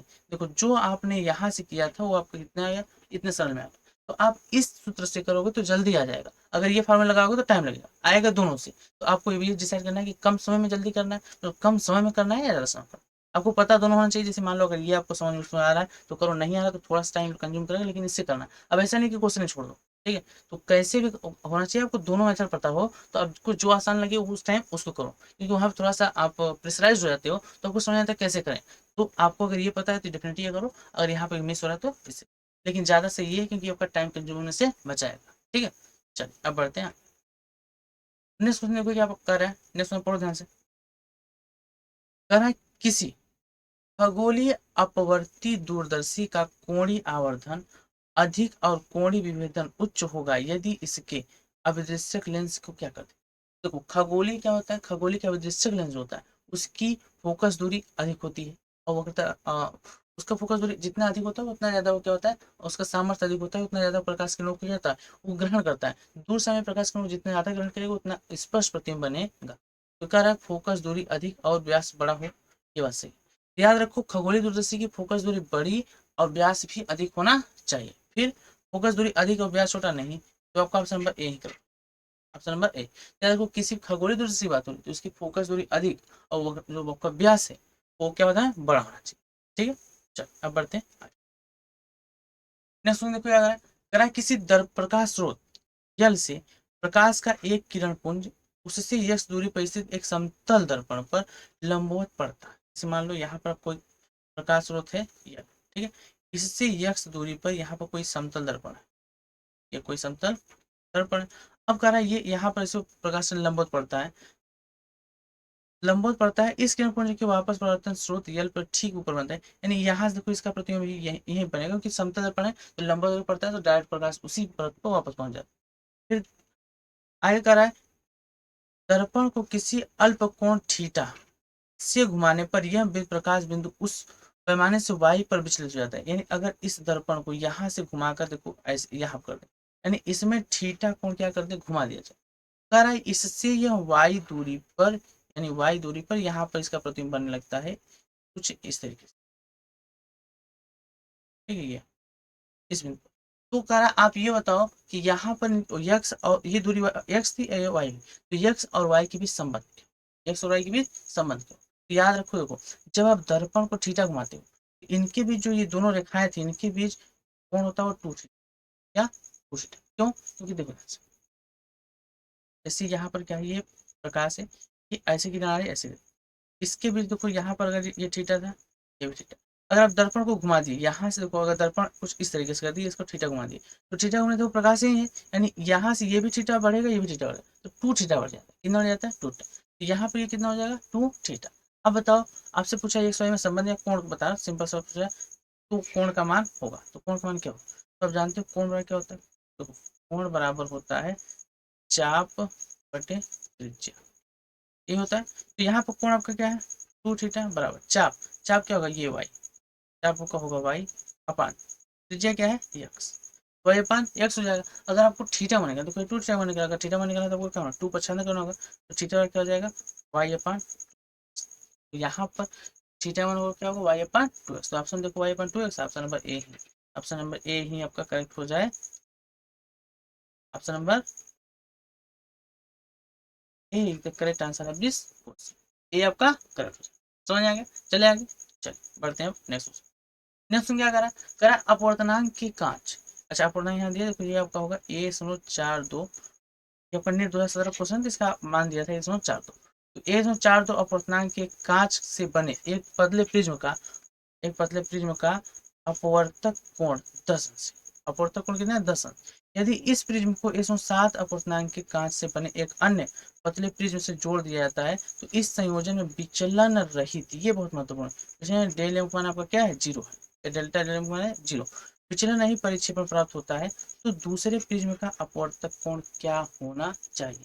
तो यहाँ पर आपको देखो डेल एम क्या है 0, तो इसके लिए फार्मूला क्या होता है, देखो इसके लिए फार्मूला होता है n2 माइनस 1 इन a2 बराबर होता है n1 माइनस 1 इंटू a1, ये फार्मूला होता है। इस फार्मूले से आप विचलन रहित विक्षेपण को निकाल सकते हो। देखो यहाँ पर आपको n1 जो है, n1 मान दिया है, n1 मान आपको दिया है a/4 2 और a1 मान दिया है आपको कितना 10, कितना दिया है 10 अंश, और ये आपका और n2 मान आपको दिया है a/7, कितना दिया है 1/7, और यहाँ पर आपको a2 का मान पूछ रहा है, a2 मान पूछ रहा है कि कितना होना चाहिए। तो क्या आप इस फॉर्मूले से सॉल्व कर सकते हो, डेफिनेटली हल कर सकते हो। तो जल्दी से मान आपको आपका और आंसर फाइंड आउट करो। देखो n2 मान आपका कितना है, या फिर इसको थोड़ा सा एक स्टेप और बढ़ा देखो, तो आपको a2 मान निकालना है। a2 बराबर क्या होगा, a2 बराबर होगा n1 माइनस 1 इंटू a1 अपान 2 - 1, ये हो जाएगा। तो इसको क्या करें, सिर्फ अच्छा ना कर दी। अब इसको सॉल्व करो, अगर सॉल्व करो क्या होगा a2 इजकल टू n1 मान है इसमें 4 2 माइनस 1 इंटू अपान ये होगा a/7 - 1, इसको सॉल्व करो क्या होगा a2 बराबर, देखो 1.42 से अगर एक घटाओगे तो ये आपका आ जाएगा 0.42 इंटू 10 अपान 107 से घटाओगे ये आपका 0.7। अगर इसको भाग दोगे तो क्या होगा, इसको पहले गुणा कर दो, गुणा कर दो ये आपका हो जाएगा 4/2 5 0.7, इसको आप भाग दोगे क्या आ जाएगा, 7 6 42, यानी 6 बार कट जाएगा तो आपका आ जाएगा 6, आपका एक मान कितना आ गया 6 अंश, ये आपका आंसर। यहाँ पर जो दूसरे प्रिज्म है उसका अपवर्तक कोण कितना होना चाहिए 6 अंश, आपका ऑप्शन नंबर बी करेक्ट। तो क्या आपको क्वेश्चन समझ आ रहा है, तो क्वेश्चन एकदम सरल है, छोटे छोटे फार्मूले बेस्ड क्वेश्चन पूछे जा रहे हैं। अब से देखो कुछ थ्योरेटिकल क्वेश्चन पूछे जा रहे हैं, कुछ फार्मूले बेस्ड क्वेश्चन पूछे जा रहे हैं, ठीक है। ऐसा कुछ नहीं कि अलग से क्वेश्चन बना के पूछ रहा है, कुछ नहीं होता है, जो आप पढ़े हो वही क्वेश्चन पूछता है, बस आपको पेशेंस के साथ करना होता है। तो अब ये आप बताओ कि आपकी प्रिपरेशन किस लेवल तक है, क्या आपको क्वेश्चन समझ आ रहे हैं, नीट 2017 तक के हम क्वेश्चन कर चुके हैं, क्या यहाँ तक जितने क्वेश्चन हमने किए इनमें से आपको मैक्सिमम क्वेश्चन समझ में आए या नहीं। अगर आपको आ रहे तो डेफिनेटली अच्छी बात है, और अगर नहीं आया तो क्या अब वो दिक्कत दूर हो गई कि किस तरीके से आप क्वेश्चन सॉल्व कर सकते हो। तो इसी तरीके का क्वेश्चन आपको सॉल्व करना है तो आपको ये पूरा नीट सीरीज ज्वाइन करके रखना है, क्योंकि ये आपका जब तक नीट एग्जाम 2024 कंप्लीट नहीं होगा तब तक ही चलेगा। तो वहाँ पर आपको हर चैप्टर का पीवाईक्यू लगभग करा दिए जाएंगे। अभी देखो नॉर्मली एक एक चैप्टर का पीवाईक्यू चल रहा है, लेकिन अभी अगले हफ्ते से या 1 2 3 दिन बाद से हम क्या करें 2 2 3 3 चैप्टर के पीवाईक्यू एक साथ कराएंगे, ठीक, क्योंकि समय कम है तो आपको पूरा करना है। फिर इसमें आपको आगे चलकर फुल सिलेबस टेस्ट और फुल सिलेबस पीवाईक्यू भी आपको कराए जाएंगे। देखो आपको डेफिनेटली इसमें जितने भी सीरीज में मिलते हैं तो उसमें आपको लिखा होता है 2023 से 2001 या 2010 जो भी दिया 2023 से होता है, लेकिन आपका ऑप्शन 2021 से क्वेश्चन आता है। क्यों, क्योंकि यहाँ पर देखो दो चीजें है, 2022 और 2023 का हम फुल सिलेबस का प्रैक्टिस क्वेश्चन करेंगे किसी सेशन में, तो यहाँ पर आपको क्या हो जाएगा पीवाईक्यू पूरा कंप्लीट हो जाएगा। तो 2022 और 2023 का हम फुल सिलेबस प्रैक्टिस क्वेश्चन एक ही में करेंगे, और साथ ही इस पर बहुत सारे मॉडल पेपर भी हम देखने वाले हैं, ठीक है। तो मॉडल पेपर भी बहुत सारा आने वाला है, तो चैनल को सब्सक्राइब करके रखिए, क्योंकि आपको यहाँ पर बहुत जरूरी और इम्पोर्टेंट चीजें यहाँ पर मिलने वाली है। चलिए अब बढ़ते हैं आगे।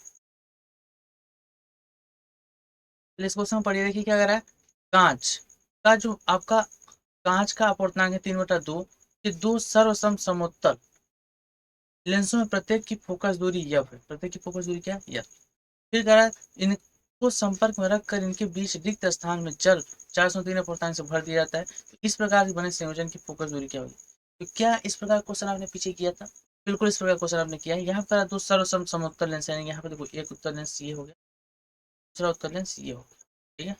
अब ये इनका फोकस दूरी दोनों का यफ है, इसका भी कह रहा है इनके बीच एक जल भर देती है, यानी यहाँ पर क्या होता है जल भर देती है, ये पूरा बिल्कुल भर दी। इसका अपवर्तनांक कितना है 4/3, जबकि इनका अपवर्तनांक कितना था 3/2।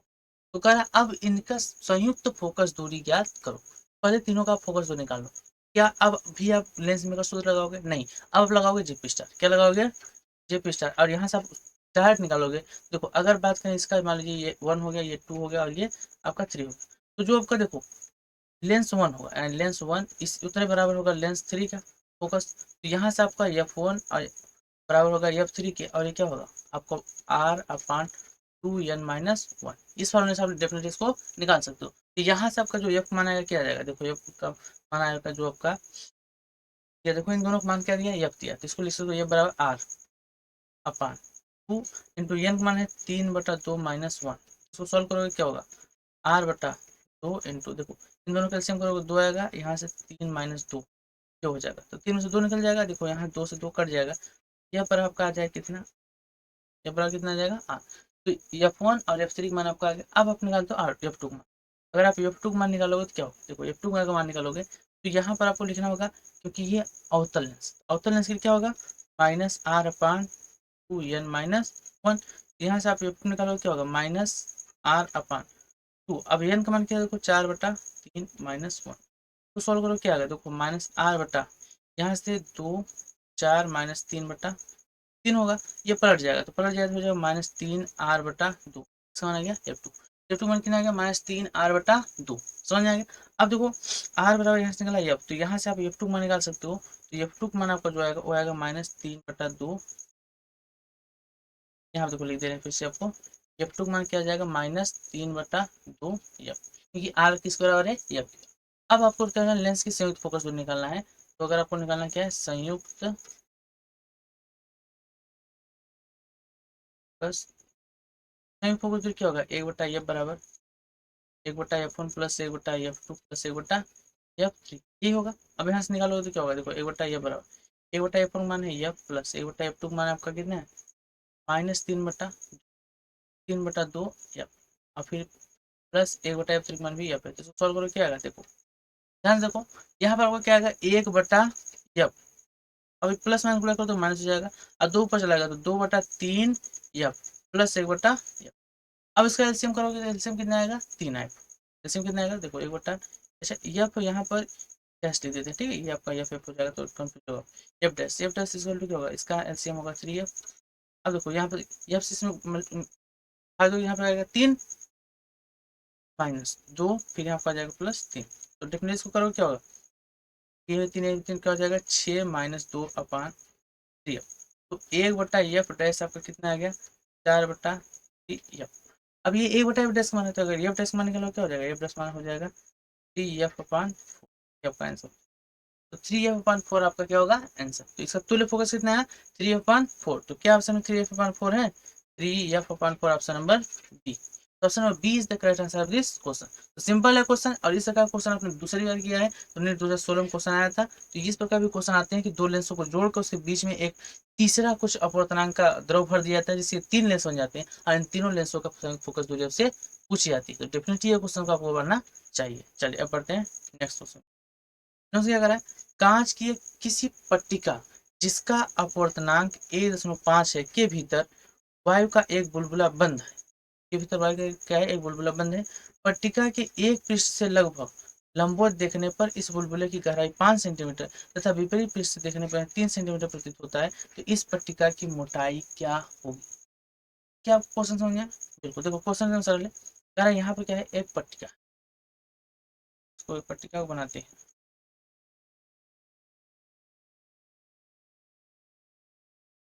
ठीक है?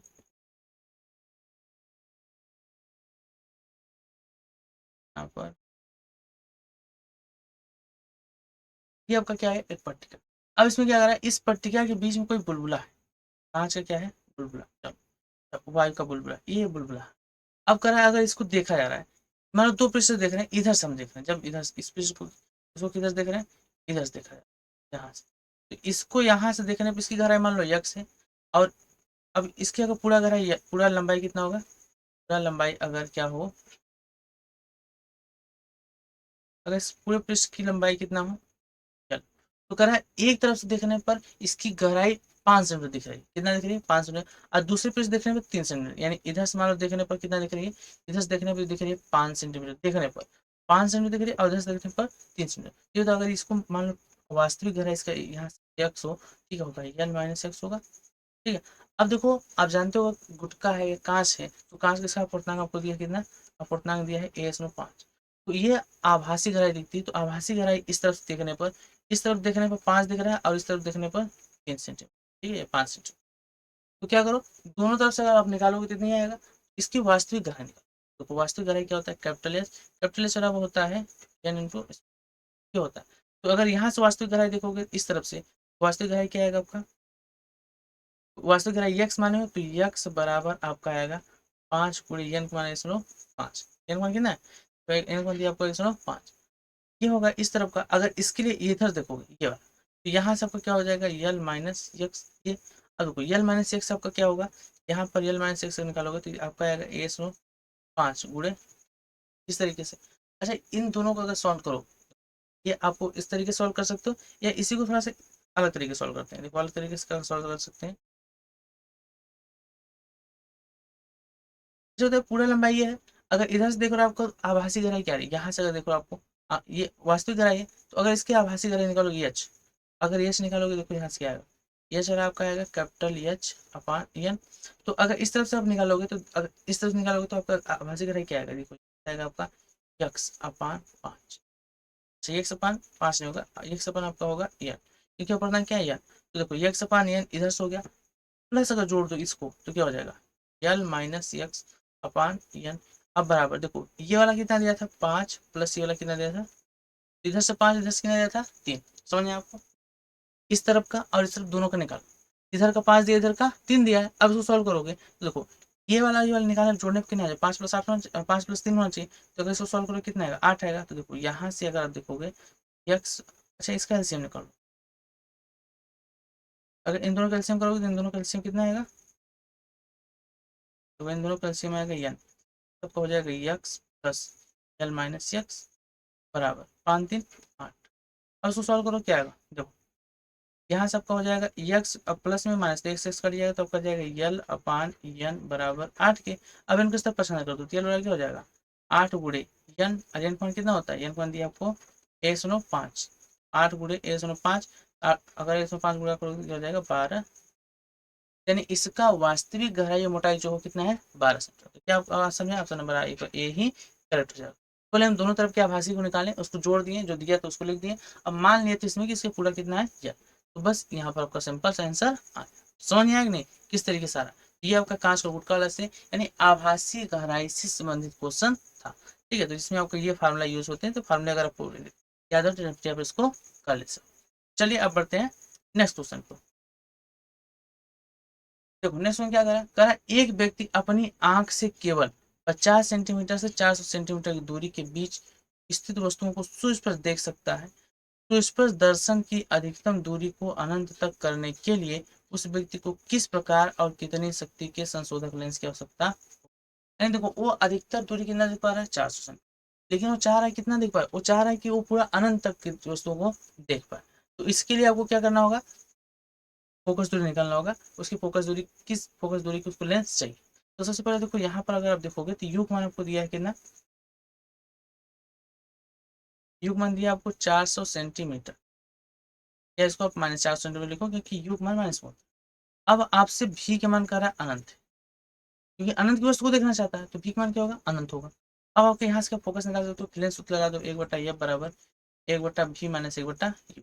अगर यहाँ सूत्र लगाओगे क्या होगा? 1/f बराबर हो जाएगा 1/v मान अनंत माइनस 1/u मान कितना होगा? 400। तो यहाँ पर डेफिनेटली अगर आप 1/f मान निकालोगे कितना आएगा? -1/400, या f मान निकालोगे कितना आ जाएगा? 400 सेंटीमीटर, सॉरी -400, -400 सेंटीमीटर। यानी अगर -400 सेंटीमीटर फोकस दूरी वाला कोई लेंस लगा दे। अब देखो यहाँ माइनस का मतलब क्या है? माइनस फोकस दूरी किसकी होती है? अवतल, यानी अवतल लेंस को लगाना है। अवतल लेंस की फोकस दूरी कितना होनी चाहिए? -400 सेंटीमीटर। अब आपसे देखो यहाँ पर फोकस नहीं पूछा, आपसे शक्ति पूछा। तो क्या आपको पता है शक्ति क्या होता है? पी होता है 1/f। यहाँ 1/f किसके लिए होता है? ये जब मीटर में हो, या फिर 100/f, ये क्या है? सेंटीमीटर। यहाँ पर आपको सेंटीमीटर में दिया है, 100 बटा f रखना होगा। तो यहाँ से अगर पी आप निकालोगे तो क्या होगा, 100/-400। इसको सॉल्व करो तो 0 0 कट गया, 1/4 मतलब आ जाएगा -0.25। तो पी वन कितना आ गया, -0.25 डायोप्टर, क्योंकि शक्ति मात्रा क्या होता है, डायोप्टर। यही आपसे पूछा था। तो कौन सा लेंस लगेगा, तो यहाँ पर आपका अवतल लेंस लगेगा। ठीक है, जो बात क्लियर हो रही है माइनस से, तो अवतल लेंस देखो या तो ये होगा या तो ये दोनों से कट गया। अब इसकी क्षमता कितनी चाहिए, -0.2 नहीं, -0.25, यानी आपका ऑप्शन नंबर डी करेक्ट होगा। Option number D is the correct answer of this. Simple था क्वेश्चन, समझ में आ रहा है कैसे बन रहा है। तो इसी प्रकार क्वेश्चन हमको करना है। चलिए बढ़ते हैं आगे। नेक्स्ट क्या करा, कॉलम ए को कॉलम 2 से मिलाना है और यहाँ पर हम आपका दर्पण द्वारा आवर्धित किया गया है। दर्पण के लिए आवर्धन बताना है आपको। दर्पण में दुई दर्पण है, कौन, उत्तल अवतल, एक समतल भी होता है। ठीक है, तो यहाँ पर आपको देखो ऑप्शन में सिर्फ उत्तल उत्तल दिख रहा है, तो समतल से लेना रखा उस खास है नहीं। देखो सबसे पहले करें यम कौन अगर -2, देखो यम अगर माइनस आ गया तो याद रखो माइनस मतलब होता है कि वास्तविक प्रतिमा, और अगर 2 है, देखो 1 से जो आपको अवतल होता है, अवतल में जो आपका यम का मान होता है वो, देखो यम का मान क्या होता है, यम का मान इसमें आपका 0 से अधिक होता है। ठीक है, और ये इससे मतलब यम का मान अब ज़्यादा भी हो सकता है, यानी इसमें निश्चित नहीं होता। लेकिन अगर बात करें उत्तल की, उत्तल में क्या होता है याद रखो, यम का मान सदैव, यम का मान सदैव, ये सदैव छोटा होता है किससे, एक। यानी उत्तल लेंस में यम का मान, उत्तल दर्पण में, उत्तल दर्पण में कभी भी यम का मान 1 से बड़ा नहीं हो सकता, जब भी होगा छोटा होगा। ठीक है, और अवतल की बात करें तो अवतल में 3 हो सकता है, एक एक भी हो सकता है, एक से बड़ा भी हो सकता है, एक से छोटा भी हो सकता है। चलो अगर बात करें -2, देखो माइनस बता रहा है कि ये वास्तविक है, माइनस बता रहा है कि वास्तविक मतलब तीसरा हो जाएगा। ठीक है, माइनस बता रहा है क्या है, वास्तविक, तो तीसरा हो गया। अब दो, दो मतलब एक से अधिक, एक से अधिक इसका मतलब ये कौन सा होगा, अवतल दर्पण, यानी आपका तो दूसरा और तीसरा। पहले का क्या होगा, दूसरा और तीसरा, देखो पहले दूसरा तीसरा, एक पहला नहीं होगा, एक का तीसरा चौथा, तीसरा चौथा नहीं होगा, दूसरा तीसरा, दूसरा तीसरा, यानी आपका ऑप्शन सी सही है। डी में क्या है, पहला तीसरा, तो कुछ एक ही मिलाने से आपका आंसर मैच करेगा, क्यों, क्योंकि बाकी में है ही नहीं, सिर्फ सी वाले में है कि पहले का दूसरा और तीसरा, तो आपका ये सभी कट गए, तो आपका ऑप्शन नंबर सी और सी करेक्ट हो जाएगा। फिर भी आपको मैच करा लो, ये हमको माने -1/2 दिया है, -1/2। अब माइनस का मतलब क्या होगा, वास्तविक, मतलब तीसरा इसमें भी होगा। फिर कह रहा है 1/2, देखो अगर वास्तविक है तो वास्तविक कभी भी उत्तल दर्पण नहीं होता, सदैव किसमें होता है, अवतल दर्पण। इसका भी तीसरा और दूसरा ही होगा, तो आपका बी का देखो दूसरा और तीसरा बिल्कुल सही है। फिर कह रहा है ये अंक में +2, प्लस का मतलब होता है आभासी, प्लस मतलब आभासी मतलब चौथा, और ये 2 है तो आपको बताया उत्तल में एक से अधिक बनता है नहीं, यानी ये भी क्या होगा, अवतल होगा। देखो 4 और फिर कह रहा है +1/2, अब प्लस है तो क्या होगा, प्लस का मतलब होगा आभासी, आभासी मतलब चौथा, और 1/2, 1/2 देखो आभासी और 1/2, याद रखो अवतल में जब आपका आभासी बनता है तो कभी भी एक से छोटा नहीं, यानी अवतल में प्रतिबिंब वस्तु से बड़ा बनता है, लेकिन उत्तल में प्रतिबिंब छोटा बनता है। तो यहाँ 1/2, इसका मतलब क्या होगा आपका, तो ये आपका हो जाएगा। आपका ऑप्शन नंबर सी ही आंसर करेक्ट था, आपको बस मैच करा दिया, आप देख लो। ठीक है, ये सिंपल सा क्वेश्चन था, आपको इस तरह के क्वेश्चन भी आते हैं, और इसमें अगर 2 भी मैच करा लो तो आपका कम बन जाता है, क्योंकि 2 भी मैच कराने पे आपको पता चल जाता है कौन सा सही है कौन सा गलत। चलिए अब बढ़ते हैं आगे। देखने सुन क्या करा, किसी खगोलीय दूरबीन के अभिदृश्यक और नेत्रिका के फोकस दूरियां क्रमशः 40 सेंटीमीटर और 4 सेंटीमीटर हैं। किसी खगोलीय दूरबीन की जो अभिदृश्यक और नेत्रिका की दूरियां हैं 40 सेंटीमीटर और 4 सेंटीमीटर हैं, तो अभिदृश्यक से 200 सेंटीमीटर दूरी स्थित किसी बिंब को देखने के लिए दोनों लेंसों के बीच की दूरी क्या होनी चाहिए, ये आपसे सिंपल है। देखो सबसे पहले आपको दिया है F0, F0 मतलब क्या होता है, F0 मतलब अभिदृश्यक लेंस की फोकस दूरी, ये दिया आपको 40 सेंटीमीटर, और आपको यहाँ युग्म मान दिया है -200 सेंटीमीटर। तो क्या होता है, आप यहाँ से भीख मान निकाल सकते हो, ये यू मान मान दिया है, अब भी मान निकालना। तो क्या आप भी मान निकाल सकते हो, बिल्कुल निकाल सकते हो। तो देखो यहाँ से भी मान आपको निकालना, निकाल सकते हो, क्या आएगा 1/F बराबर 1/V-1/U, इसी प्रकार से निकालना है। 1/F मान कितना है 40 बराबर 1/V मान आपको निकालना है -1/U मान कितना है -200, माइनस में क्या हो जाएगा प्लस, और इसको इस तरह पछाना करो तो क्या आएगा, आपका आएगा 1/V बराबर 1/40 -1, क्योंकि देखो माइनस में प्लस हो गया, इधर जाएगा फिर से क्या हो जाएगा माइनस, इन दोनों का एलसीएम करो कितना आएगा 200। अब देखो 40 पंचे 2 से 5 -1, तो क्या जाएगा 4/200, इसको काट दो तो हो जाएगा 50, 4 पंचे 20 यानी 50। तो यहाँ पर आपका 1/V में 50 है तो V में कितना जाएगा 50। यानी यहाँ पर भी की मान हो गया 50।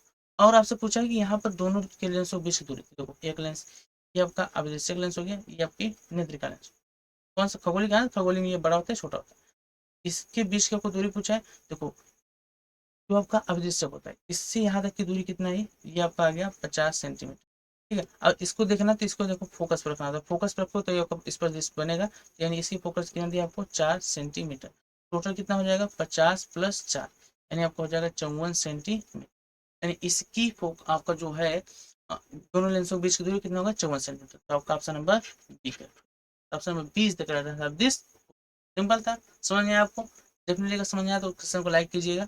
चलिए अब बढ़ते हैं आगे। नेक्स्ट में देखिए क्या कर रहा है, प्रिज्म के किसी अपवर्तक पृष्ठ पर प्रकाश किरण के लिए आपतन कोण का मान 45 अंश है। यदि प्रिज्म कोण 60 अंश है और यह किरण प्रिज्म से न्यूनतम विचलन होती है, तो न्यूनतम विचलन कोण तथा प्रिज्म के पदार्थ का अपवर्तनांक आपको ज्ञात करना। तो दो चीज आपको दिया है, क्या क्या दिया है, यानी आपतन कोण आई मान दिया है 45 अंश और फिर प्रिज्म कोण यानी एक मान आपको दिया है 60 अंश। अब आपसे पूछ क्या रहा है, अब आपसे कह रहा है कि इसमें आप पहले तो न्यूनतम विचलन यानी डेल मान निकाल के दिखाओ और दूसरा आप अपवर्तनांक मान, ये दोनों मान निकाल। तो क्या न्यूनतम विचलन, और न्यूनतम विचलन की स्थिति में क्या होता है, न्यूनतम विचलन की स्थिति में आपका होता है आई बराबर del M plus A by, ये आपका होता है किसमें आई। तो यहाँ से आप निकाल सकते हो आई बराबर del M plus A by 2। यहाँ देखो आई के मान, आई के मान कितना दिया है 45 बराबर डेल एम मान आपको निकालना है, तो डेल एम प्लस एक मान आपको दिया है 60 बटा क्या हो जाएगा 2। अब इसके इस तरफ अगर मल्टीप्लाई कर दो, 2 इधर इधर गुणा हो जाएगा, तो 45 गुना कितना हो जाएगा 90 बराबर डेल एम प्लस 60। 60 प्लस इधर क्या हो जाएगा माइनस, तो क्या हो जाएगा 90 माइनस 60 बराबर डेल एम। तो यहाँ से आपका डेल एम में कितना जाएगा 30 अंश, डेल एम में कितना जाएगा 30 अंश। तो क्या आपका ऑप्शन 30 अंश है, देखो यहाँ पर 30 अंश है, यहाँ पर 30 अंश, ये दोनों तो पले कट गए। अब बात करते हैं अंडर रूट यानी एन का मान, क्या एन का मान निकाल लोगे, डेफिनेट निकाल लोगे। अब एन का मान आप कैसे निकाल सकते हो, देखो देखो एन बराबर क्या होगा आपका sine A plus del M by 2 upon sine A by 2, इससे आप निकाल सकते हो। चलिए तो इसी फॉर्मूले में आप मान रख दीजिए, तो मान रखेंगे देखो क्या हो जाएगा एन बराबर साइन, अब एक मान आपको दिया है 60 प्लस ये आपका होगा 30 अपॉन 2 अपॉन साइन 60 अपॉन 2। अब इसको सॉल्व कर दो, सॉल्व करो क्या आएगा, देखो एन का मान साइन, अब देखो 60 30 90 यानी आपका आ जाएगा 45 बटा यहाँ से आपका आ जाएगा साइन। सॉल्व करोगे क्या होगा, एन बराबर 45 मान होगा 1 बटा अंडर रूट 2 बटे 1 बटा, ये पलट ऊपर आ जाएगा, देखो क्या हो जाएगा 1 बटा अंडर रूट 2। ठीक, अब यहाँ से अगर ध्यान देखो तो अंडर रूट 2 से आप काट दोगे इसको, तो यहाँ पे क्या बचेगा अंडर रूट, एन का मान आपका कितना आ गया अंडर रूट, एन का कितना आ गया अंडर रूट 2। ऑप्शन देखो, देखो 30 अंश वाला 45 बचा बचेगा, तो ये यहाँ पर एक दिया 1 बटा अंडर रूट 2 1 बटा 1 2, ये आपका ऑप्शन नंबर डी। समझ आ गया, ये कुछ समझ आया। अच्छा ये बताओ, क्या आप इसे बिना एन का मान निकाले सॉल्व बता सकते थे आंसर कितना आएगा। देखो आपने इसको निकाला कि 30 है, तो आप यहाँ पर 2 थे, तो क्या आप इसका बिना एन का मान निकाले आंसर बता सकते थे कौन होगा, बिल्कुल बता सकते थे अगर आप थोड़ा सा दिमाग, क्या थोड़ा सा देखो यहाँ पर आपका जेपी स्टार, जेपी स्टार क्या है, तो याद रखो किसी भी माध्यम का जो अपवर्तनांक, अपवर्तनांक क्या, तो अगर बात करें वायु या निर्वात की, तो वायु की भी जो आपका होता है अपवर्तनांक एन, उसका मान होता है 1, यानी 1 से कम किसी का अपवर्तनांक होता ही नहीं है। अब यहाँ पर क्या आपका प्रिज्म है, अब तब प्रिज्म का अपवर्तनांक क्या 1 से कम होगा 1 से ज्यादा होगा। अगर यहाँ आप देखोगे तो 1 बटा 2 अगर इसको सॉल्व करोगे तो इसका मान आता है 0.7, 0.7 मतलब 1 से कम, तो ये हो ही नहीं सकता, यानी किसी भी माध्यम का अपवर्तनांक 1 बटा 2 हो नहीं सकता। बचता है क्या आपका ऑप्शन 2।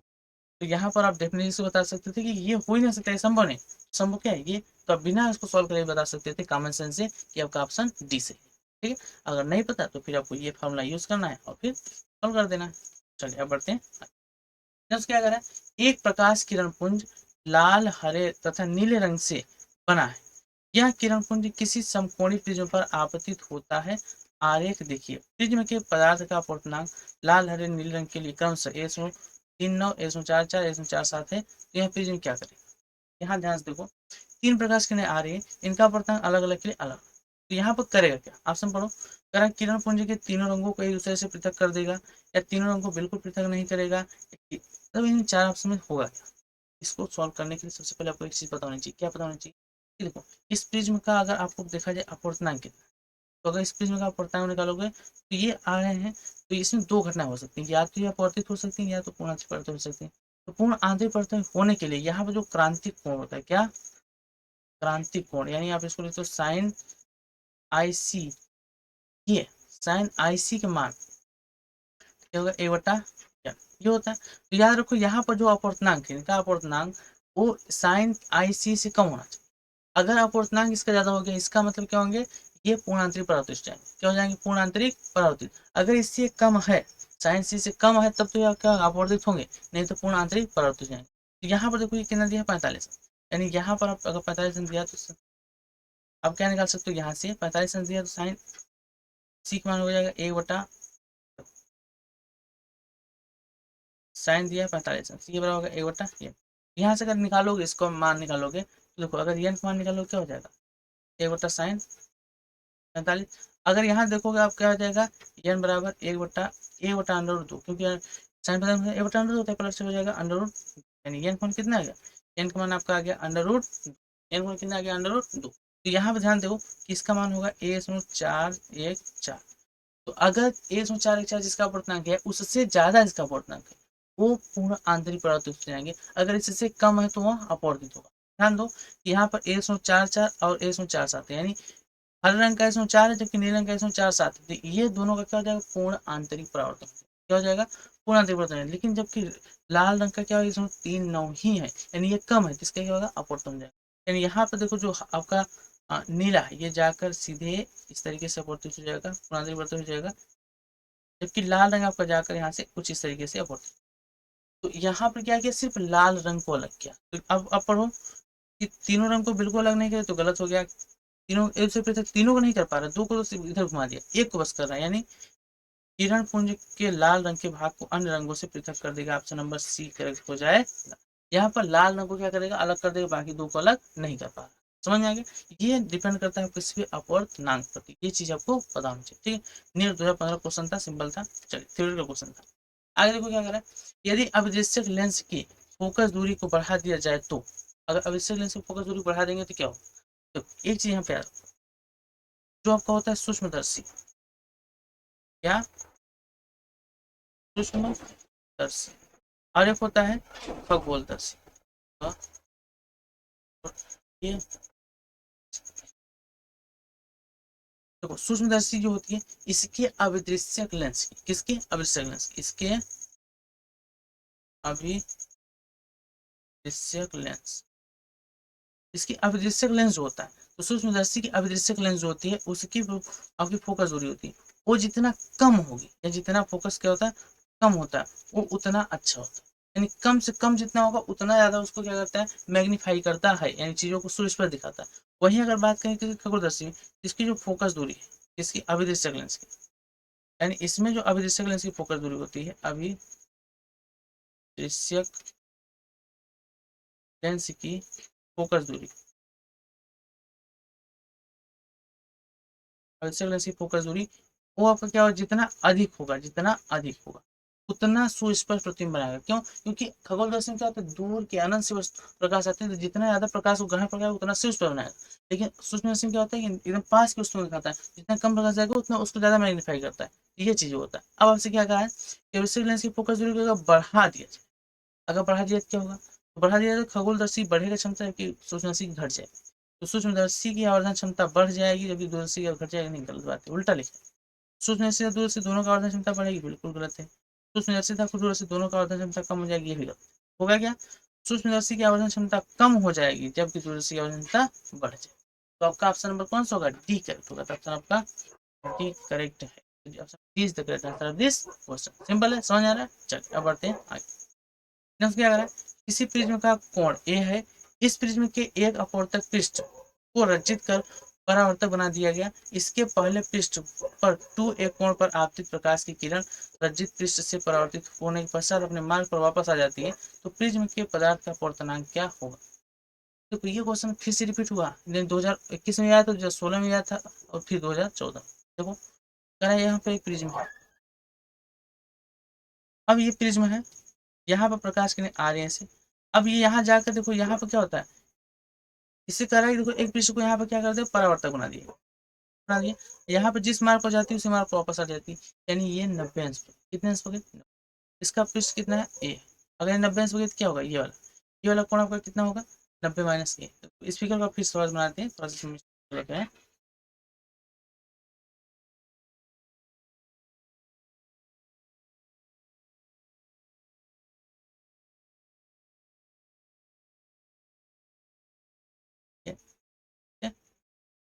ऐसे। अभी कह रहा है इसको पृष्ठ को क्या है, परावर्तक बना दिया गया है, यानी जिस मार्ग पर उसी मार्ग पर वापस। इसका विलंब ये होगा, ये आपका होगा आपतन कोण, या होगा अपवर्तन कोण।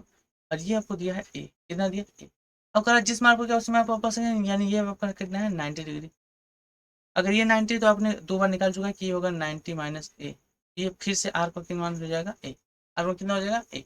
ये किए थे पहले। अब यहाँ से आपको पूछ रहा है क्या, कि इसका प्रिज्म का पदार्थ का अपवर्तनांक आई का मान आपको दिया। देखो क्योंकि कहा है दो टू ए कोण पर आपतित होते हैं, आपतन कोण का मान दिया, आपको क्या दिया है, आई का मान आपको दिया है कितना, और आर का मान कितना है ए। तो क्या होता है, स्नेल का नियम आप लगा दोगे, स्नेल का नियम लगा क्या होगा, साइन आई बटे साइन आर बराबर एन। यहाँ देखो आपका हो जाएगा साइन आई का मान है 2a अपान साइन का मान क्या होगा ए, बराबर क्या होगा एन के। तो क्या आप निकाल सकते हो, देखो यहाँ से एन आपका है क्या, sine A by sine 2a, sine 2a upon यहाँ पर है साइन ए है। तो ऊपर देखो साइन 2 है, तो साइन 2 को सूत्र में खोल दो तो ये क्या हो जाएगा, ये हो जाएगा आपका 2 साइन ए कास ए अपान हो जाएगा साइन ए। साइन ए से साइन ए कट जाएगा तो एन मान क्या आएगा, एन मान आएगा 2 कास ए। यही आपका होगा अपवर्तन। इसका अपना क्या होगा 2 कास ए। तो क्या ऑप्शन 2 कास ए है, देखो 2 कास ए ऑप्शन नंबर आपका option number B is the correct answer of this question. Simple था क्वेश्चन, समझ आया, बिल्कुल डेफिनेटली आपको क्वेश्चन समझ आ गया, एकदम सिंपल क्वेश्चन है। चलिए अब बढ़ते हैं आगे। नेक्स्ट क्वेश्चन क्या करा, एक समतल उत्तल और एक समतल अवतल लेंस एक दूसरे के पूर्ण ठीक से रखे जाते हैं, उनके समतल पृष्ठ आपस में समांतर हैं। यदि इन लेंसों के पदार्थों के अपवर्तनांक म्यू1 और म्यू2 हैं तथा दोनों के वक्र पृष्ठों की वक्रता त्रिज्या r है, तो इनके संयोजन की फोकस दूरी क्या हो। यानी आपके पास एक समतल उत्तल लेंस है, देखो ये आपका क्या हो गया समतल उत्तल लेंस। फिर कह रहा है एक आपका है समतल अवतल लेंस, ये आपका हो गया समतल अवतल लेंस। इन दोनों की फोकस दूरी अलग है, और उसको कह रहा रख दिया है। तो फिर या फिर इसको इस तरीके से कैसे बना सकते हो आप, इधर से उत्तल है और इधर से इस तरीके से बनाओ, ये आपका कम से ये राशि इस तरीके से, तो इस संयोजन की तुल्य फोकस निकालना। तो क्या बताओ, आप पहले इस उत्तल का और अवतल अवतल निकाल सकते हो, डेफिनेटली निकाल सकते हो। तो यहाँ पर देखो अगर इसको निकालोगे तो इसका फॉर्मूला वही लगाना पड़ता है। यहाँ पर आपको 2 फॉर्मूले और बता देते हैं। अगर देखो समतल तल है, इसके लिए जो आपका एफ मान होता है वो होता है आर अपान, चलिए देखिए फिर क्या होता है, देखो यह बराबर होता है आर अपान एन माइनस 1। क्या होता है आर अपान एन माइनस 1। तो और अगर यही बात करें समतल अवतल के, तो इसके लिए फोकस क्या होता है, समतल अवतल के लिए इसके लिए फोकस होता है आपका माइनस आर अपान। ये दोनों फार्मूले होते हैं, इसी फार्मूले से आपको उसको सॉल्व करना है। अगर सॉल्व करोगे देखो क्या आएगा,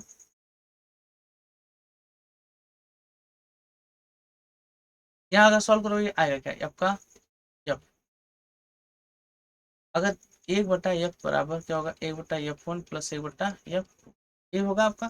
तो यहाँ से अगर निकालोगे देखो क्या आएगा, 1/f बराबर 1/f1, 1/f1 मान क्या है